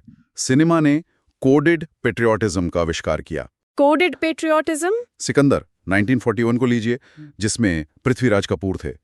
ऊपर से तो ये सिकंदर और पोरस की कहानी थी, लेकिन जब पर्दे पर पोरस कहता था, जीना है तो अपने वतन के लिए जियो, मरना है तो अपने वतन के लिए मरो, तो वो संवाद सीधे सीधे भारत के लोगों के लिए राष्ट्रवाद का एक संदेश बन जाता था। मतलब ब्रिटिश सेंसरशिप से बचने का एक बहुत ही चालाक तरीका। एग्जैक्टली। जैसे कॉलेज के स्टूडेंट्स हॉस्टल में वार्डन से बचकर बात करने के लिए कोडेड लैंग्वेज का इस्तेमाल करते हैं। हाँ, बिल्कुल। वैसे ही फिल्म मेकर्स इतिहास के पर्दे के पीछे से आजादी की बात कर रहे थे। आप सीधे सीधे अंग्रेजों भारत छोड़ो नहीं कह सकते थे, तो आप सिकंदर की कहानी दिखाकर अपने वतन के लिए जियो का नारा लगवाते थे। और लोग कनेक्ट कर रहे थे इससे। अरे, सिनेमा हॉल में लोग तालियां बजाते थे, नारे लगाते थे। ये इतिहास के पर्दे के पीछे आजादी की लड़ाई थी। और चंद्रलेखा 1948, इसके बारे में तो मैंने सुना है कि ये अपने समय की सबसे महंगी फिल्म थी। चंद्रलेखा तो अपने समय की बाहुबली थी। एस.एस. वासन ने इसे बनाया था और उन्होंने कोई कसर नहीं छोड़ी थी। अच्छा। बहुत बड़े बड़े सेट्स, हजारों डांसर्स के साथ वो मशहूर ड्रम डांस, वो सिर्फ एक फिल्म नहीं, एक स्पेक्टिकल थी। एक ऐसा अनुभव जो दर्शकों को अपनी सीट से बांध ले और उनकी सारी परेशानियां भुला दे। ये इस बात का सबूत था कि देश की मुश्किलों के बावजूद इंडियन फिल्म इंडस्ट्री बड़े सपने देख रही थी और बड़े पैमाने पर फिल्में बनाने की हिम्मत रखती थी। वाह, ये उस ग्रैंड स्पेक्टिकल का टेम्पलेट था जिसे बाद में मुगले आजम और आज बाहुबली जैसी फिल्मों ने अपनाया। ये तो कमाल का कंपैरिजन है। मतलब टिकट खिड़की पर वैसी ही दीवानगी थी, लोग मीलों चलकर फिल्म देखने आते थे। वैसी दीवानगी थी। ये फिल्म इंडस्ट्री के कॉन्फिडेंस का दिखा रही थी कि हम सिर्फ बच नहीं रहे हैं बल्कि तेजी से ग्रो कर रहे हैं। और फिर लैला मजनू जैसी कहानियां, ये हर दौर में क्यों चलती हैं? हाँ, ये तो एवरग्रीन है। क्योंकि ये सिर्फ दो प्रेमियों की कहानी नहीं है, ये समाज, परिवार और किस्मत के खिलाफ विद्रोह की कहानी है। एक ऐसा थीम जिससे 1940 के दशक के युवा भी कनेक्ट करते थे, जो एक नए समाज का सपना देख रहे थे, और आज के युवा भी कनेक्ट करते हैं, जो अपने पसंद के साथी के लिए या अपनी मर्जी की जिंदगी जीने के लिए लड़ रहे हैं। सही बात है। ये बगावत की कहानी है और बगावत हमेशा युवाओं को आकर्षित करती है। तो एक तरफ सिनेमा लोगों को असलियत से दूर ले जा रहा था और दूसरी तरफ कुछ फिल्म मेकर्स थे जो सिनेमा को समाज से जोड़ने का काम कर रहे थे। इनमें सबसे बड़ा नाम शायद वी शांताराम का था, है ना? उनका नाम सुनते ही लगता है जैसे आप किसी इंस्टीट्यूशन की बात कर रही हैं। बिल्कुल। वी शांताराम सिर्फ फिल्में नहीं बना रहे थे, वो सिनेमैटिक स्टेटमेंट्स दे रहे थे। वो अपनी फिल्मों के जरिए समाज से बात कर रहे थे, बहस छेड़ रहे थे, और उनका स्टाइल सबसे अलग था। वो सिर्फ कहानी नहीं कहते थे, वो स्क्रीन को पेंट करते थे। उनकी फिल्मों में जर्मन एक्सप्रेशनिज्म का असर दिखता था, परछाइयों और लाइट का अनोखा इस्तेमाल, जो कहानी को और गहरा बना देता था। हमारे सोर्सेज में उनकी दो बहुत महत्वपूर्ण फिल्मों का जिक्र है इस दशक से, डॉक्टर कुटनिस की अमर कहानी और पड़ोसी। हाँ, और ये दोनों फिल्में उनकी सोच को दिखाती हैं। डॉक्टर कुटनिस की अमर कहानी 1946 को ही लीजिए। ये एक असली भारतीय डॉक्टर पर थी, जो दूसरे विश्व युद्ध के दौरान चीन की मदद करने गए थे और वहीं उनकी मृत्यु हो गई। ओहो! ये कहानी सीमाओं से परे मानवता की थी। ये कह रही थी कि इंसानियत किसी देश या धर्म से बंधी नहीं है। उस जमाने के हिसाब से, जब राष्ट्रवाद चरम पर था, ये एक बहुत ही प्रोग्रेसिव सोच थी। और पड़ोसी 1941, ये तो और भी ज्यादा रेलेवेंट लगती है आज। बहुत ज्यादा। पड़ोसी हिंदू मुस्लिम एकता पर बनी थी और ये उस वक्त रिलीज हुई जब देश सांप्रदायिक राजनीति की आग में जल रहा था। बंटवारे की बातें हो रही थी। हाँ, बिल्कुल। ऐसे माहौल में दो दोस्तों, एक हिंदू और एक मुसलमान की कहानी दिखाना, जो बचपन से साथ रहे हैं लेकिन राजनीति उन्हें बांट देती है, ये एक बहुत ही साहसी कदम था। बिल्कुल था। शांताराम उस वक्त वो सवाल उठा रहे थे जो आज भी हमारे समाज में रिलेवेंट है।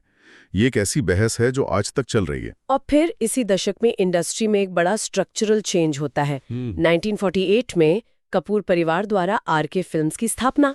ये एक बहुत बड़ी घटना क्यों मानी जाती है? ये एक बहुत बड़ा टर्निंग पॉइंट है, क्योंकि यहाँ से बॉलीवुड में फिल्म परिवार और स्टूडियो सिस्टम की एक नई और मजबूत शुरुआत होती है। अच्छा, स्टूडियो सिस्टम। हाँ, और स्टूडियो सिस्टम का मतलब था कि अब प्रोडक्शन, डायरेक्शन, एक्टिंग और यहाँ तक कि डिस्ट्रीब्यूशन भी सब कुछ एक ही छत के नीचे कंट्रोल होता था। हाँ, इससे पहले एक्टर्स और डायरेक्टर्स ज्यादातर फ्रीलांस काम करते थे। आई सी। आरके फिल्म्स ने इस मॉडल को बदल कर रख दिया, जिससे फिल्मों पर मेकर का विजन और मजबूत हो गया। और उनकी पहली फिल्म आग 1948 अपने आप में एक प्रतीक है। एक नौजवान राज कपूर जो सिर्फ 24 साल का है, वो खुद फिल्म डायरेक्ट कर रहा है, खुद एक्टिंग कर रहा है। वाह! और कहानी है जुनून, महत्वाकांक्षा और टूटे दिल की। ये एक तरह से नए आजाद भारत की आवाज थी, जो सिनेमा के जरिए अपनी कहानी खुद कह रही थी। आप कह सकते हैं कि बॉलीवुड का स्टार्टअप कल्चर यहीं से शुरू हुआ। हाँ, सही है। एक नौजवान का सपना और उसे पूरा करने का जुनून। ये उस ऑटोर फिल्म मेकर का टेम्पलेट था, जो अपनी कहानी अपने तरीके से कहना चाहता है। तो इसका कुल मतलब क्या निकलता है? 1940 का दशक सिनेमा के लिए कोई एक रंग का नहीं था, ये बहुरंगी था। ये पर्दे पर विचारों का एक युद्ध क्षेत्र था। देशभक्ति, समाज सुधार, भव्य मनोरंजन और नई सिनेमाई आवाजों का जन्म, सब कुछ एक साथ हो रहा था। बिल्कुल। सिनेमा एक तरफ देश को जगा रहा था तो दूसरी तरफ उसे सुला भी रहा था। इससे एक अहम सवाल ये भी उठता है कि क्या सिनेमा हमेशा मुश्किल समय में ही अपनी सबसे रचनात्मक ऊंचाई पर पहुंचता है? जब सब कुछ दांव पर लगा हो, तभी क्या सबसे बेहतरीन कला सामने आती है? 1940 के दशक ने भारतीय सिनेमा के लिए वो टेम्पलेट सेट किया जो आज भी किसी न किसी रूप में हमें देखने को मिलता है। हाँ, ये बात तो है। चाहे वो सामाजिक संदेश वाली नीचा नगर हो, भव्य ऐतिहासिक फिल्म चंद्रलेखा हो, विद्रोही प्रेम कहानी लैला मजनू हो, मजबूत महिला किरदार वाली औरत हो, या परिवार द्वारा चलाए जाने वाला प्रोडक्शन हाउस आरके फिल्म्स। इन सब का डीएनए हमें इसी उथल-पुथल भरे दशक में मिलता है। चलिए आगे बढ़ते हैं।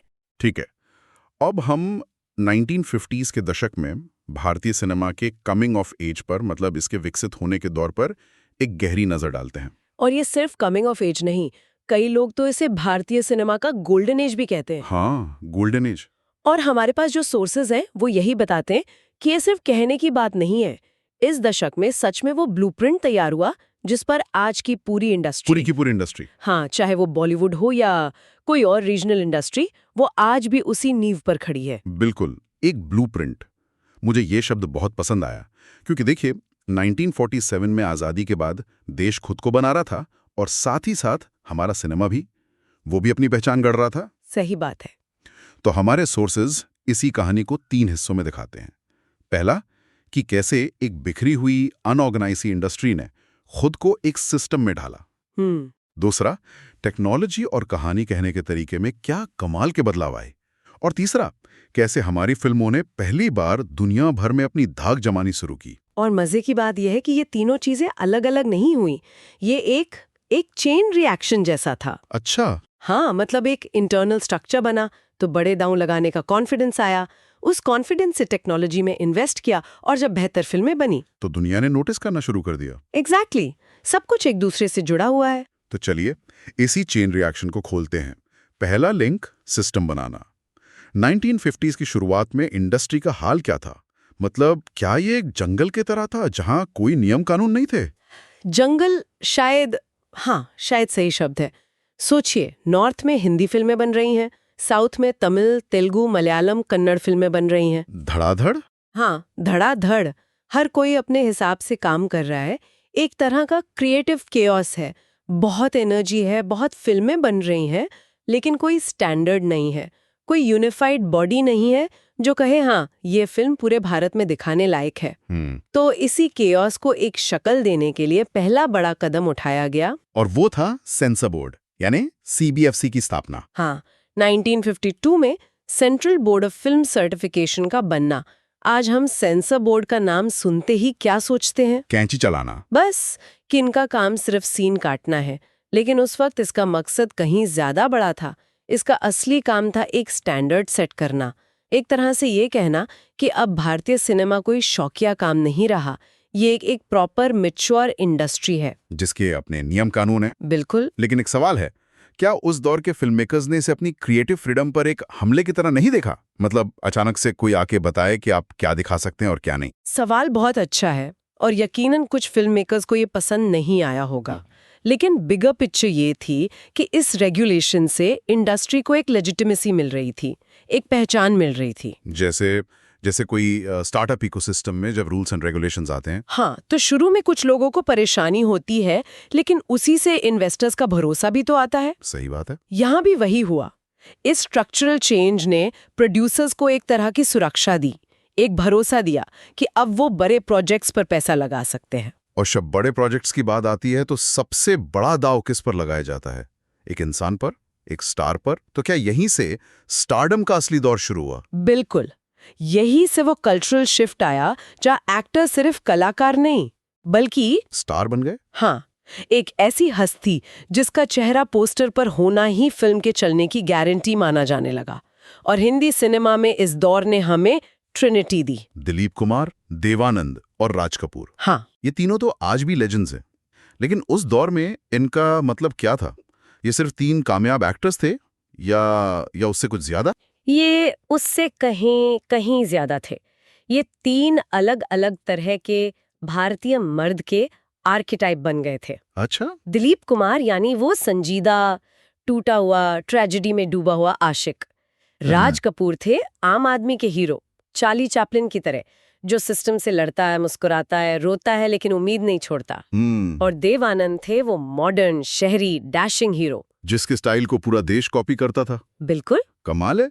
मतलब बिना किसी पीआर एजेंसी या सोशल मीडिया के इन्होंने अपनी एक ब्रांड आइडेंटिटी बना ली थी। आज के जमाने में एक्टर्स करोड़ों रुपए खर्च करके अपनी एक इमेज बनाते हैं, वो ऑर्गेनिक था। 100% ऑर्गेनिक। सोचिए उस दौर में लोगों का अपने स्टार से रिश्ता कितना गहरा और सच्चा रहा होगा। ना कोई इंस्टाग्राम लाइव, ना कोई एयरपोर्ट लुक, कुछ भी नहीं। जो भी था वो सिर्फ पर्दे पर था। उनका काम ही उनकी पहचान थी। और लोगों ने इन पर्सोनास को इतना अपनाया कि दिलीप कुमार को देखकर लोग सच में दुखी होते थे और देव आनंद को देखकर जिंदगी से प्यार करने लगते थे। ये स्टार सिस्टम भारतीय सिनेमा के डीएनए का हिस्सा बन गया, जो आज तक कायम है। तो ठीक है, इंडस्ट्री के अंदर एक सिस्टम बन रहा है, स्टार्स अपनी जगह बना रहे हैं, अब दर्शकों की उम्मीदें भी बढ़ रही हैं, वो अपने इन लार्जर देन लाइफ सितारों को और भी शानदार तरीके से देखना चाहते हैं। हाँ। तो यहीं पर टेक्नोलॉजी का रोल आता है ना? हाँ। पहली रंगीन फिल्म। हाँ, 1953 में सोहराब मोदी की झांसी की रानी। आज की पीढ़ी के लिए शायद ये समझना भी मुश्किल हो कि ब्लैक एंड व्हाइट से कलर में जाना कितना बड़ा लीप था। अरे मैं तो कल्पना कर सकता हूँ, ये वैसा ही रहा होगा जैसे हम लोगों ने पहली बार वीसीडी से एचडी फिल्म देखी थी। हाँ। या जैसे किसी ने पहली बार 3D चश्मा लगाकर कोई फिल्म देखी हो। एक जादुई एहसास। बिल्कुल। सोचिए सालों से आप पर्दे पर सब कुछ ग्रे शेड्स में देख रहे हैं और अचानक रानी लक्ष्मीबाई की साड़ी का केसरिया रंग या अंग्रेजों की वर्दी का लाल रंग आपकी आंखों के सामने आता है। अरे वाह। वो एक प्योरली विसरल, एक जादुई अनुभव था। इसने कहानी कहने की पूरी भाषा बदल दी। अब आप रंगों से मूड बता सकते थे, किरदारों की भावनाओं को और गहरा कर सकते थे। और ये जो अंदरूनी आत्मविश्वास आ रहा था, चाहे वो सिस्टम से हो या टेक्नोलॉजी से, वो बाहर की दुनिया में भी झलकने लगा था। सही कहा। हम अब सिर्फ अपने लिए फिल्में नहीं बना रहे थे। बिल्कुल नहीं, ये आत्मविश्वास का दौर था। 1952 में जिस साल सीबीएफसी बना, उसी साल बॉम्बे में भारत का पहला इंटरनेशनल फिल्म फेस्टिवल हुआ, IFFI। ये कोई छोटा मोटा इवेंट नहीं था, ये एक स्टेटमेंट था। ये दुनिया को एक न्योता था कि आओ हमारी फिल्में देखो और हम तुम्हारी फिल्में देखेंगे। मतलब ग्लोबल कॉन्वर्सेशन का हिस्सा बनने की एक बेचैनी थी। हाँ, एक बेचैनी थी। विदेश में शूट होने वाली पहली फिल्म। हाँ, 1954 में SK ओझा की फिल्म नाज। आज में लगता है कि इसमें क्या बड़ी बात है, हर दूसरी फिल्म स्विट्जरलैंड या लंदन में शूट होती है। लेकिन 1954 के भारत में बैठे दर्शक के लिए सोचिए, जो शायद कभी अपने शहर से बाहर नहीं गया, उसके लिए पर्दे पर लंदन की सड़कें देखना एक सपने जैसा था। हाँ, ये तो है। ये सिनेमा को एक एस्पिरेशनल क्वालिटी दे रहा था। और फिर एक और दिलचस्प कदम था परदेसी, जो 1957 में आई। भारत और सोवियत संघ का पहला कोलैबोरेशन। और ये सिर्फ एक फिल्म नहीं थी, ये उस समय के जियोपॉलिटिकल माहौल का एक आईना थी। सोचिए, कोल्ड वॉर का दौर है, दुनिया दो खेमों में बटी है और भारत गुटनिरपेक्ष आंदोलन, नॉन अलाइंड मूवमेंट का लीडर है। बिल्कुल। ऐसे में सोवियत संघ के साथ मिलके फिल्म बनाना एक बहुत बड़ा डिप्लोमेटिक और कल्चरल स्टेटमेंट था। ये दिखाता है कि सिनेमा अब सिर्फ मनोरंजन नहीं, बल्कि एक सॉफ्ट पावर टूल, एक कल्चरल ब्रिज भी बन रहा था। हाँ, और टेक्नोलॉजी में एक और छलांग लगी, गुरुदत्त की कागज के फूल के साथ। भारत की पहली सिनेमास्कोप फिल्म। इसका क्या मतलब था? मतलब स्क्रीन पर क्या फर्क पड़ा? सिनेमास्कोप का मतलब था वाइड स्क्रीन। आज हम 16:9 रेशियो के आदी हैं, लेकिन तब तक स्क्रीन लगभग स्क्वायर होती थी। सिनेमास्कोप ने पर्दे को चौड़ा कर दिया। तो आज के IMAX जैसा टेक्नोलॉजिकल लीप था वो। हाँ, आप कह सकते हैं। इसका असर ये हुआ कि डायरेक्टर के पास अब एक बड़ा कैनवस था। वो फ्रेम में और ज्यादा डिटेल दिखा सकता था, सीन को और ज्यादा एपिक बना सकता था। और गुरुदत्त जैसे जीनियस ने इस टेक्नोलॉजी का इस्तेमाल सिर्फ तमाशा दिखाने के लिए नहीं किया। उन्होंने उस चौड़े खाली फ्रेम का इस्तेमाल अपने किरदार के अकेलेपन, उसकी तन्हाई को दिखाने के लिए किया। अरे वाह, ये टेक्नोलॉजी का कलात्मक इस्तेमाल था। बिल्कुल। तो एक तरफ इंडस्ट्री व्यवस्थित हो रही है, स्टार सिस्टम मजबूत हो रहा है, टेक्नोलॉजी एडवांस हो रही है। इसका सीधा नतीजा ये होना था कि हमारी फिल्मों को, हमारी कहानियों को पहचान मिले। और वो मिलनी शुरू हुई। और क्या खूब मिली। हाँ, ये वो पल था जब दुनिया ने भारतीय सिनेमा को गंभीरता से लेना शुरू किया। अब हम सिर्फ नाच गाने वाला देश नहीं थे, दुनिया ने माना कि हम गंभीर, कलात्मक और दिल को छू लेने वाला सिनेमा भी बना सकते हैं। और इसका सबसे बड़ा मंच था कांस फिल्म फेस्टिवल। बिल्कुल। 1954 में बिमल रॉय की 2 बीघा जमीन ने कांस में अवार्ड जीता। सोचिए जरा, फ्रांस के उस ग्लैमरस फेस्टिवल में भारत के एक गरीब किसान के संघर्ष की कहानी को सराहा जा रहा है। ये कितनी बड़ी बात थी। इस अवार्ड ने साबित किया कि हमारी जमीन से जुड़ी असल कहानियों में यूनिवर्सल अपील है। और फिर 2 साल बाद 1956 में सत्यजीत रे की पाथेर पांचाली ने तो मतलब इतिहास ही रच दिया। पोएटिक, कितना न्यूआंस्ड और कितना गहरा हो सकता है। और वो भी बिना किसी बड़े स्टार के। हाँ, बहुत कम बजट में बनी बंगाल के एक छोटे से गांव की कहानी ने पूरी दुनिया के दिलों को जीत लिया।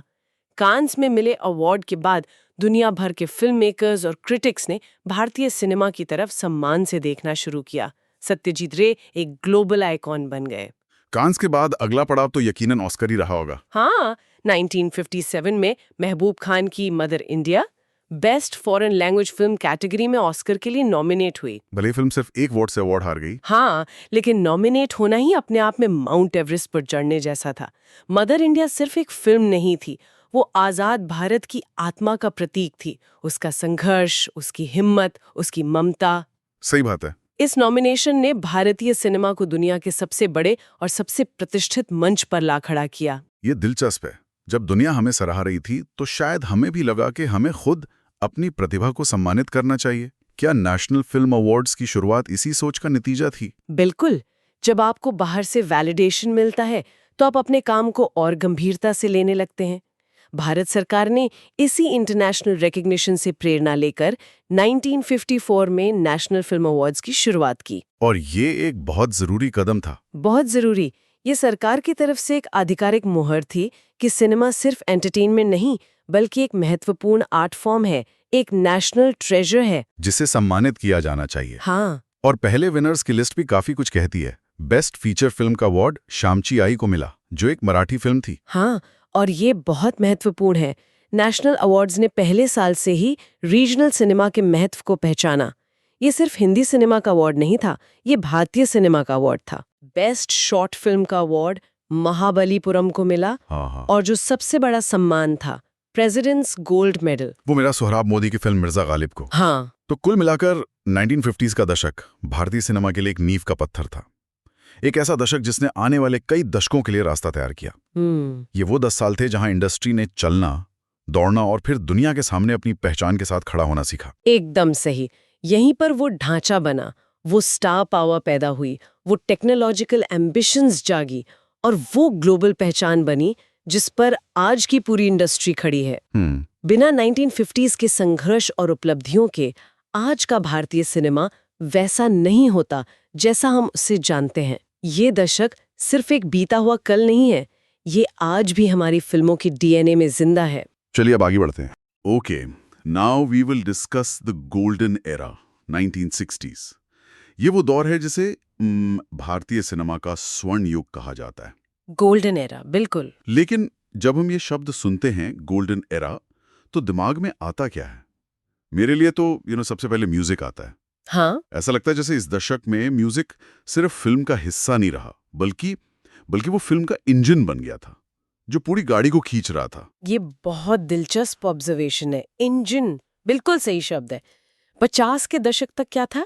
संगीत कहानी को सहारा देता था, किरदारों के इमोशंस को आवाज देता था। राइट। लेकिन 60 के दशक में एक बड़ा एक फंडामेंटल शिफ्ट आया। संगीत खुद एक अट्रैक्शन बन गया, एक प्रोडक्ट। हाँ, एक ऐसी चीज जिसके लिए लोग कैसेट खरीद रहे थे, रेडियो पर इंतजार कर रहे थे और हाँ, थिएटर तक जा रहे थे। और इसी से जुड़ी एक बड़ी दिलचस्प बात हमारे सामने आती है। एक शब्द इस्तेमाल हुआ है, यूएसपी, यानी यूनिक सेलिंग पॉइंट। यूएसपी, बिल्कुल। ये तो हम आज की मार्केटिंग की दुनिया में बहुत सुनते हैं कि आपके प्रोडक्ट का यूएसपी क्या है, पर ये सोचना कि 60s में एक फिल्म का यूएसपी उसकी कहानी या स्टार्स से ज्यादा उसका संगीत बन गया था, ये तो पूरी सोच को ही पलट देता है। बिल्कुल, ये एक कमर्शियल रेवोल्यूशन था, आप कह सकती हैं। प्रोड्यूसर्स को ये एहसास हो गया था कि एक हिट एल्बम का मतलब है एक हिट फिल्म की गारंटी। अच्छा। फिल्म रिलीज होने के महीनों पहले उसके गाने रेडियो पर बजना शुरू हो जाते थे, वो लोगों की जुबान पर चढ़ जाते थे। मतलब तब तो सोशल मीडिया नहीं, कोई यूट्यूब नहीं, कुछ भी नहीं, सिर्फ रेडियो था। और रेडियो पर किसी गाने का हिट हो जाना आज के जमाने में किसी गाने के वायरल होने जैसा था। आधी मार्केटिंग तो वहीं हो गई। अरे तो ये तो बिल्कुल आज जैसा ही है, जैसे कोई एक गाना इंस्टाग्राम पे चल जाता है और रातों रात फिल्म का बज़ बन जाता है। एग्जैक्टली लोग शायद कहानी के बारे में कुछ ना जानते हो, पर वो रील वाला गाना सबको पता होता है। तो इसका मतलब ये ट्रेंड 60 साल पुराना है। हाँ, कह सकते हैं। और हमारे पास कुछ बेहतरीन उदाहरण भी हैं। राज कपूर की जिस देश में गंगा बहती है जी। या फिर देवानंद की गाइड और यश चोपड़ा की वक्त। तीनों क्लासिक्स हैं। ये तीनों फिल्में अपने संगीत के बिना क्या होती? शायद कुछ भी नहीं। जिस देश में गंगा बहती है का टाइटल ट्रैक ही ले लीजिए। होठों पे सच्चाई रहती है, जहां दिल में सफाई रहती है। ये सिर्फ एक गाना नहीं था, ये उस दौर के नए नए आजाद हुए भारत का एक आदर्शवादी सपना था, जिसे शंकर जयकिशन और शैलेंद्र ने सुरों में पिरो दिया था। वो गाना फिल्म से बड़ा हो गया था, एक तरह का नेशनल एंथम बन गया था, सादगी का। और गाइड का संगीत तो वो तो एक अलग ही लेवल पर है। वो सिर्फ गाने नहीं है, वो तो पूरी की पूरी फिलॉसफी है। बिल्कुल। आज फिर जीने की तमन्ना है, मैं रोजी का अपनी आज़ादी को सेलिब्रेट करना, या क्या से क्या हो गया। एस.डी. बर्मन ने हर गाने में एक किरदार की पूरी जिंदगी का सफर दिखा दिया। सही बात है। मुझे लगता है कि गाइड की कहानी जितनी विजय आनंद ने लिखी और डायरेक्ट की है, उतनी ही एस.डी. बर्मन और शैलेंद्र ने अपने संगीत और बोलों से कही है। इसमें कोई दो राय नहीं है। गाइड का संगीत उसकी आत्मा है। आत्मा है, बिल्कुल। और फिर आपने वक्त का जिक्र किया। वो एक ग्रैंड मल्टी स्टारर मसाला फिल्म थी, लेकिन आज भी जब हम उसके बारे में सोचते हैं तो सबसे पहले क्या याद आता है? ऐ मेरी ज़ोहरा जबी तुझे मालूम नहीं। बिल्कुल, वो गाना उस फिल्म की पहचान है। वो बलराज साहनी और अचला सचदेव के किरदार के प्यार की निशानी बन गया। ये ताकत थी संगीत की। वो किरदारों को, पलों को और पूरी फिल्म को अमर बना देता था। तो ये कहना गलत नहीं होगा कि इस दशक में म्यूजिक डायरेक्टर्स, सिंगर्स, गीतकार ये खुद सुपरस्टार बन गए थे। हाँ बिल्कुल। लता मंगेशकर, मोहम्मद रफ़ी, किशोर कुमार, आशा भोसले, शंकर जयकिशन, एस.डी. बर्मन, नौशाद, साहिर लुधियानवी, शैलेंद्र, इनके नाम ही काफी थे। हाँ, ये वो लोग थे जो देश का मूड बना रहे थे। ये एक कल्चरल फिनोमेना था। लोगों की खुशी, उनका गम, उनका प्यार, उनकी उम्मीदें, सब कुछ इन्हीं के सुरों और शब्दों के जरिए बाहर आ रहा था। संगीत अब सिर्फ मनोरंजन नहीं था, वो लोगों की जिंदगी का साउंड ट्रैक बन गया था। पर एक तरफ तो गाइड जैसी फिल्मों में जीवन का फलसफा और वक्त जैसा ग्लॉसी रोमांस चल रहा था, लेकिन क्या देश का असल मूड भी इतना ही खुशनुमा था? शायद नहीं, क्योंकि पर्दे के पीछे तो एक बहुत ही गंभीर हकीकत आकार ले रही थी। इस दशक में 2 युद्ध हुए, 1962 में चीन के साथ और 1965 में पाकिस्तान के साथ। इसका असर सिनेमा पर कैसे ना पड़ता? पढ़ना ही था। सिनेमा कभी भी अपने समाज से अलग थलग रहकर काम नहीं कर सकता। वो हमेशा अपने आसपास की सच्चाइयों, अपने वक्त की चिंताओं को दिखाता है। जब देश एक मुश्किल दौर से गुजरता है, जब एक कलेक्टिव नेशनल सेंटिमेंट पैदा होता है, तो सिनेमा उसका आईना बन जाता है। वो उस भावना को एक कहानी, एक चेहरा, एक आवाज देता है। वही हुआ रोमांस और मेलोडी के बीच से एक नई तरह की फिल्मों ने जन्म लिया, राष्ट्रवादी फिल्में। हाँ, देश का जो माहौल था, जो दर्द था, जो जज्बा था, वो अब सीधे पर्दे पर उतर आया था। हाँ, और 3 बड़ी फिल्मों का जिक्र बार बार आता है, जो है तो एक दूसरे से बहुत अलग। चेतन आनंद की हकीकत, राज कपूर की संगम और शक्ति सामंत की आराधना। तीनों ही कमाल की फिल्में हैं और तीनों उस दौर के अलग अलग पहलुओं को दिखाती हैं। हकीकत की बात करें तो वो 1962 के युद्ध की एक बहुत ही कच्ची और सच्ची तस्वीर थी। बिल्कुल रॉ। हाँ, उसमें कोई हीरोइज्म का झूठा दिखावा नहीं था। उसमें सैनिकों का संघर्ष था, बर्फीले पहाड़ों में उनकी बेबसी थी और देश के लिए उनकी कुर्बानी थी। उसे देखकर मनोरंजन नहीं होता, बल्कि अंदर तक एक सिहरन दौड़ जाती है। और उसका संगीत कैफी आजमी का लिखा कर चले हम फिदा जानो तन साथियों। अब तुम्हारे हवाले वतन साथियों। आज भी जब ये गाना बजता है तो रोंगटे खड़े हो जाते हैं। ये गाना सिर्फ एक फिल्मी गीत नहीं है, ये एक शपथ जैसा लगता है। बिल्कुल, उस गाने ने पूरे देश को एक साथ रुलाया था और एक साथ जोड़ा था। फिर दूसरी तरफ थी संगम, राज कपूर का ग्रैंड कैनवस। हाँ, भव्य सेट्स, स्विट्जरलैंड की लोकेशन, एक इमोशनल लव ऑफ ट्रायंगल। लेकिन कहानी का जो हीरो है वो एक एयरफोर्स पायलट है। तो कहानी भले ही प्यार, दोस्ती और गलत फहमियों की हो, लेकिन उसके बैकड्रॉप में हमेशा देश के लिए एक सैनिक का फर्ज और उसकी ड्यूटी मौजूद रहती है। वो ये दिखाती थी कि एक सैनिक की निजी जिंदगी भी उसकी वर्दी से जुड़ी होती है। तो हकीकत ने युद्ध की क्रूर सच्चाई दिखाई और संगम ने युद्ध के बैकड्रॉप में एक ग्लैमरस रोमांटिक कहानी बुनी। लेकिन फिर आई आराधना। आराधना? इस फिल्म में तो जैसे सारे रिकॉर्ड ही तोड़ दिए। ऐसा क्या था इस फिल्म में? आराधना एक परफेक्ट कॉकटेल थी। उसमें शक्ति सामंत का शानदार डायरेक्शन था, एस.डी. बर्मन का सुपरहिट म्यूजिक था, शर्मिला टैगोर की बेहतरीन एक्टिंग थी और इन सब के साथ था एक नया लड़का, राजेश खन्ना। राजेश खन्ना। इस फिल्म ने उस लड़के को देश का पहला सुपरस्टार बना दिया। पहला सुपरस्टार? वो मेरे सपनों की रानी वाला गाना? अरे वो गाना याद है? राजेश खन्ना जीप में है, शर्मिला टैगोर ट्रेन में है और किशोर कुमार की आवाज। उस एक सीन ने, उस एक गाने ने पूरे देश को दीवाना बना दिया था। हाँ, वो आंखों को छपकाने का स्टाइल, वो गर्दन टेढ़ी करने का अंदाज। एग्जैक्टली। आराधना ने रोमांस को एक नई परिभाषा दी और उस रोमांस को वायुसेना की वर्दी के ग्लैमर के साथ जोड़ दिया। तो मतलब ये दशक कितना वर्सेटाइल था? बहुत।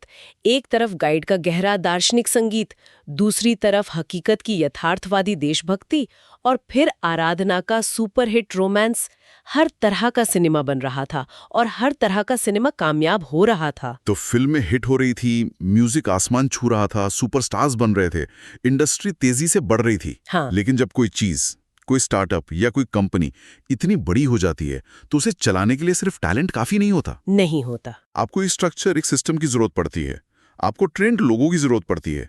क्या हिंदी फिल्म इंडस्ट्री इस बात को समझ रही थी? ये बहुत जरूरी सवाल है और इसका जवाब है हाँ। इंडस्ट्री को ये एहसास हो रहा था कि अब वो सिर्फ कुछ परिवारों या स्टूडियोज का काम नहीं रह गई है। फिल्म मेकिंग एक बहुत ही टेक्निकल और कॉम्प्लिकेटेड प्रोसेस बन चुका था। Camera, sound, editing, lighting, screen play writing, इसमें बहुत सारी कलाओं के साथ साथ एक प्रॉपर क्राफ्ट भी शामिल था। और अब तक ये क्राफ्ट सिखाने का कोई फॉर्मल तरीका नहीं था। मतलब तब तक ये सब गुरु शिष्य परंपरा जैसा चल रहा था कि आप किसी बड़े डायरेक्टर के असिस्टेंट बन गए और सेट पर देख देख कर सीख लिया। ज्यादातर ऐसा ही होता था। ये एक तरह का अप्रेंटिसशिप मॉडल था। इसमें कोई बुराई नहीं है, लेकिन एक बढ़ती हुई इंडस्ट्री की जरूरतों के लिए ये काफी नहीं था। राइट। आपको एक ऐसी जगह चाहिए थी जहां देश भर से टैलेंट आ सके और फिल्म मेकिंग की कला और तकनीक को एक स्ट्रक्चर्ड तरीके से सीख सकें। और इसी जरूरत को पूरा करने के लिए सरकार ने एक बहुत बड़ा कदम उठाया। और वो क्या था? 1960 में पुणे में film and television institute of India यानी FTII की स्थापना की गई। FTI, इसका नाम तो आज भी सिनेमा की दुनिया में बहुत सम्मान से लिया जाता है। हाँ। तो इसकी नींव 60 के दशक में रखी गई थी। हाँ, और इसका मकसद था लेखकों, निर्देशकों, अभिनेताओं और टेक्नीशियंस को उनके क्राफ्ट में ट्रेन करना। ये शब्द क्राफ्ट बहुत जरूरी है। ये इस बात को मान्यता देता है कि सिनेमा सिर्फ एक स्पॉन्टेनियस आर्ट नहीं है, ये एक हुनर है जिसे सीखा और तराशा जा सकता है। ये बहुत बड़ा स्ट्रक्चरल चेंज था। इसने भारतीय सिनेमा के लिए एक नई दिशा खोल दी। FTI ने एक तरह से इंडस्ट्री को डेमोक्रेटाइज कर दिया। डेमोक्रेटाइज कैसे? FTII ने एक ऐसा दरवाजा खोला जहां से देश के किसी भी कोने से, किसी भी छोटे शहर या गांव से कोई भी टैलेंटेड इंसान, जिसके पास सिर्फ अपने सपने और हुनर थे, बिल्कुल, वो भी एक फॉर्मल एजुकेशन लेकर इंडस्ट्री में अपनी जगह बना सकता था। मतलब अब आपको मुंबई में किसी को जानने की जरूरत नहीं थी। आपकी डिग्री और आपका काम आपकी पहचान बन सकता था। इसने तो पावर स्ट्रक्चर को ही चैलेंज कर दिया होगा। बिल्कुल। इसने सिनेमा को नए विचारों, नई कहानियों और नए चेहरों के लिए खोल दिया। आने वाले दशकों में जो हमें पैरेलल सिनेमा या न्यू वेव सिनेमा का आंदोलन देखने को मिला, उसकी जमीन इसी इंस्टीट्यूशन ने तैयार की थी। अच्छा। FTII ने सिनेमा को सिर्फ टेक्नीशियंस नहीं दिए, बल्कि ऐसे फिल्म मेकर्स और एक्टर्स दिए जो सिनेमा को सिर्फ मनोरंजन का जरिया नहीं, बल्कि सामाजिक टिप्पणी का एक माध्यम भी मानते थे। ये तो कमाल की बात है। तो एक तरफ तो इंडस्ट्री भविष्य की तरफ देख रही थी, नए टैलेंट को तराशने के लिए FTII जैसा इंस्टीट्यूशन बना रही थी, लेकिन क्या वो अपने अतीत को, अपनी जड़ों को भी उतना ही महत्व दे रही थी? और ये सवाल इस दशक के अंत में और भी जरूरी हो गया। 1969 में भारतीय सिनेमा के पितामह दादा साहेब फाल्के का निधन हो गया। वो इंसान जिसने 1913 में राजा हरिश्चंद्र बनाकर इस पूरे सफर की शुरुआत की थी। हाँ, उनका जाना एक युग का अंत था। और उनके सम्मान में एक बहुत बड़े पुरस्कार की स्थापना की गई है ना। हाँ, दादा साहेब फाल्के अवार्ड। इसे भारतीय सिनेमा के सबसे बड़े सम्मान के तौर पर शुरू किया गया, एक लाइफ टाइम अचीवमेंट अवार्ड के तौर पर। ये सिर्फ एक पुरस्कार नहीं था, ये इस बात का प्रतीक था कि अब भारतीय सिनेमा एक ऐसी इंडस्ट्री बन चुकी है जो इतनी मैच्योर है कि वो अपनी जड़ों को पहचानती है, अपने पायोनियर्स को सम्मान देना जानती है। ये तो सच में एक सर्कल कंप्लीट होने जैसा है। बिल्कुल। दशक की शुरुआत होती है भविष्य के लिए एक संस्था FTI बनाने से, जहां नए टैलेंट को तराशा जाएगा, और दशक का अंत होता है अतीत के सबसे बड़े स्तंभ दादा साहब फाल्के को सम्मानित करने से। बिल्कुल, ये एक बहुत ही सिंबॉलिक बुकएंड है इस दशक का। एक तरफ भविष्य की नींव रखी जा रही है और दूसरी तरफ अतीत को सलाम किया जा रहा है। ये दिखाता है कि इंडस्ट्री अब सिर्फ फिल्में नहीं बना रही थी, वो अपनी एक पहचान, अपनी एक विरासत भी बना रही थी। तो 60 का दशक कितना मॉन्यूमेंटल था। संगीत फिल्मों की आत्मा बन गया, देश के हालात ने राष्ट्रवादी सिनेमा को जन्म दिया, इंडस्ट्री ने खुद को फॉर्मलाइज करने के लिए FTI जैसी संस्था बनाई, और अपनी विरासत को सम्मानित करने के लिए दादा साहेब फाल्के अवार्ड की शुरुआत की। रोमांस से लेकर यथार्थ तक, ग्लैमर से लेकर सादगी तक, सब कुछ एक साथ हो रहा था। ये सच में एक गोल्डन एरा था। इसमें कोई शक नहीं। इस दशक के फैसलों और कला का असर आज भी हमें अपनी फिल्मों में देखने को मिलता है। चलिए अब आगे बढ़ते हैं।